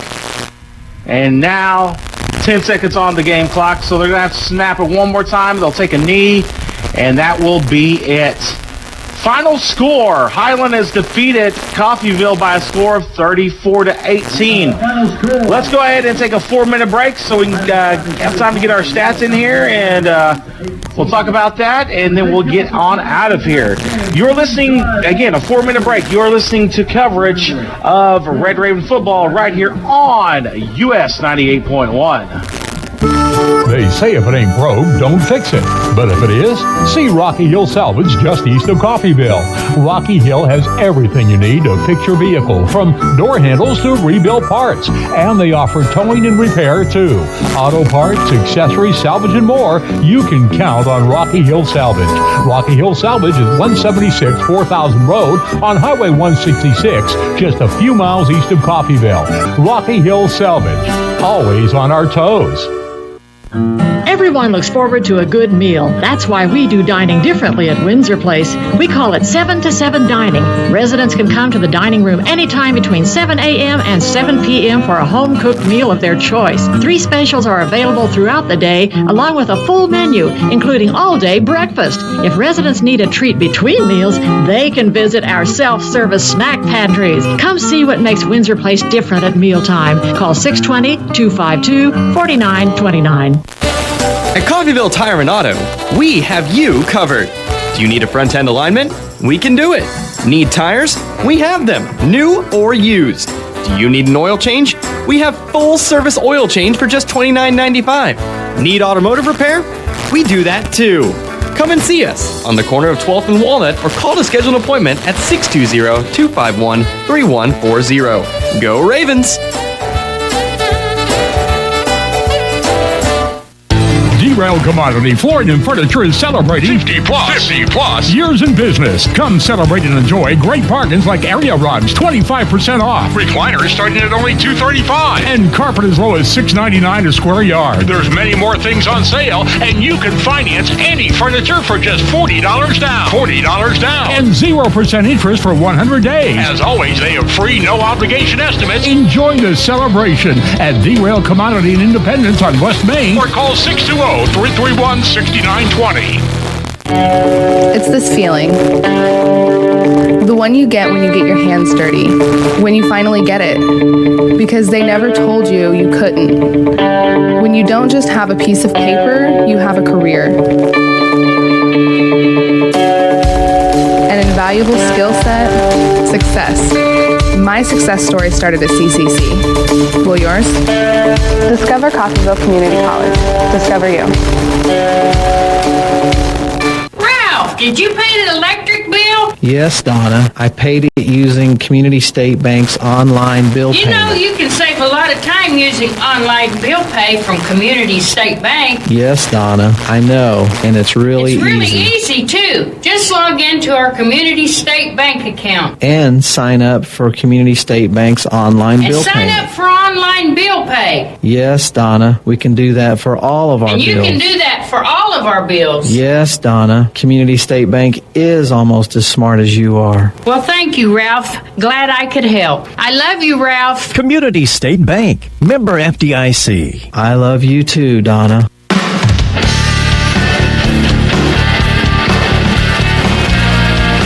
You've been listening to Coffeyville Community College Red Raven Football on US 98 KUSN. Red Raven Football on US 98 is an exclusive production of KUSN Radio Sports. Stay tuned for the Red Raven Postgame Show, brought to you by Taco Mayo, Coffeyville Community College, the Sleep Inn and Suites, Coffeyville Tire and Auto, Dungeons Ford Toyota Bartlesville, Gillum Retail Liquor, Coffeyville Regional Medical Center, Derailed Commodity, Windsor Place, Acme Foundry, and Community State Bank.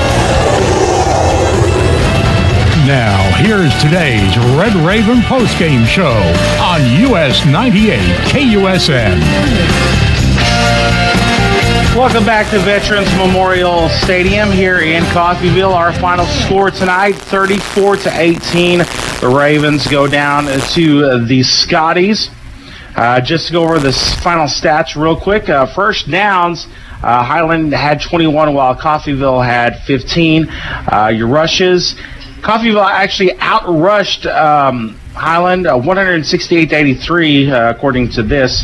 I'll have to double check that. It's actually net yardage, but passing yards though, Highland 362 yards passing, only 90 for Coffeyville. So under 100 yards passing on the day for Coffeyville. Total offense, 445 yards of total offense for Highland, 258 for Coffeyville. And check out these penalties. 7 for Highland, 76 yards. 9 on Coffeyville for 88 yards. Coffeyville did own the time of possession slightly, 31-29. Third down conversions, 5 of 20 for Coffeyville, 5 of 15 for Highland. Checking out the individual stats for Coffeyville, Famatu led the rushing attack. He had 91 yards, while Marco Lee had 89 yards plus the touchdown to start the game. Klein Peter, he got flushed out of the pocket once and ended up running for 11 yards, getting the first down. Kai-Sean Bryan ended up with 6 yards on a trio of carries. Klein Peter came in after halftime and ended up throwing for 75 yards. His longest was a 19-yarder, and the touchdown pass later on, the final touchdown of the day. Aubrey Williams finished the day 4 of 12 with an interception, only 15 yards passing. He was sacked 4 times. Leading the receiving attack for Coffeyville, Kyrie Richardson had 4 catches for 41 yards, and the longest was a 19-yarder. Tyquez Hampton, 3 catches for 28 yards. Tyron Taylor, 2 catches for no yards. And Logan Taylor, 1 catch for 10 yards. And Logan Clark, 1 catch for 10 yards. And that was the touchdown that he caught, the tight end. Punting, Hughes averaged 36. Hughes Ford averaged 36 point yards per punt, while Peterson had 2 punt returns for 7 yards. He also had 2 kickoff returns for 52 yards, and Titan Williams had 1 kickoff return for 30 yards. Checking out the scoring, Coffeyville kicked it off early on after a fumble to the snap to Cambridge. They were able to cash in and get a 4-yard run from Marco Lee to make it 7-0. Then a blocked punt by Highland, as it was blocked basically right at the goal line, and Jamil Dillard was able to run it in for a touchdown. However, the extra point attempt was blocked, and Delian Gantz returned it all the way back for a 2-point conversion to make it 9-6. However, after a face mask penalty at the 20-yard line, that would have been 4th down, that moved it to the 35-yard line. Highland proceeded to march down the field and ended up getting a 41-yard pass from Cambridge to Thompson that made it 13-9, and Highland kept it on after that. With about at the 12:30 mark of the second quarter, Franklin got a 7-yard run to make it 29, and really didn't look back much after that. Hughes Ford did knock in a 27-yard field goal on this drive at the 8:06 mark of the second quarter, made it 20-12, and then Highland turned it on after that. A 50-yard pass to Franklin from Cambridge, and a lot of that was done by Franklin himself, as it was just a little flare, and then he caught it around the 40 and then just started gradually working his way to the left side of the field, picking up blocks along the way and cutting off angles of defenders trying to get to him for that 50-yard run. And then Franklin once again was able to receive a handoff on a drive that was only 3 plays, 46 yards, got the 46-yard run, or 32-yard run. All 46 yards came from Franklin there, made it 32-12. And then Logan Clark got the 10-yard touchdown pass from Klein Peter to make it 34-18. The 2-point conversion failed, and that is our final stats of the game. And that will be it for us. Next game for Coffeyville will be Arkansas Baptist next Saturday. So keep tuned if that game will be on the air or not. We are still mauling that one. But again, our next game will be against Arkansas Baptist, and that'll be next Saturday. Our next on-air game will be 2 weeks from tonight, back here at home. And that will be it for me. I am Kyle High. Hope you enjoyed the broadcast tonight, and we will see you next time on Red Ravens football right here on US 98.1. Good night, everybody.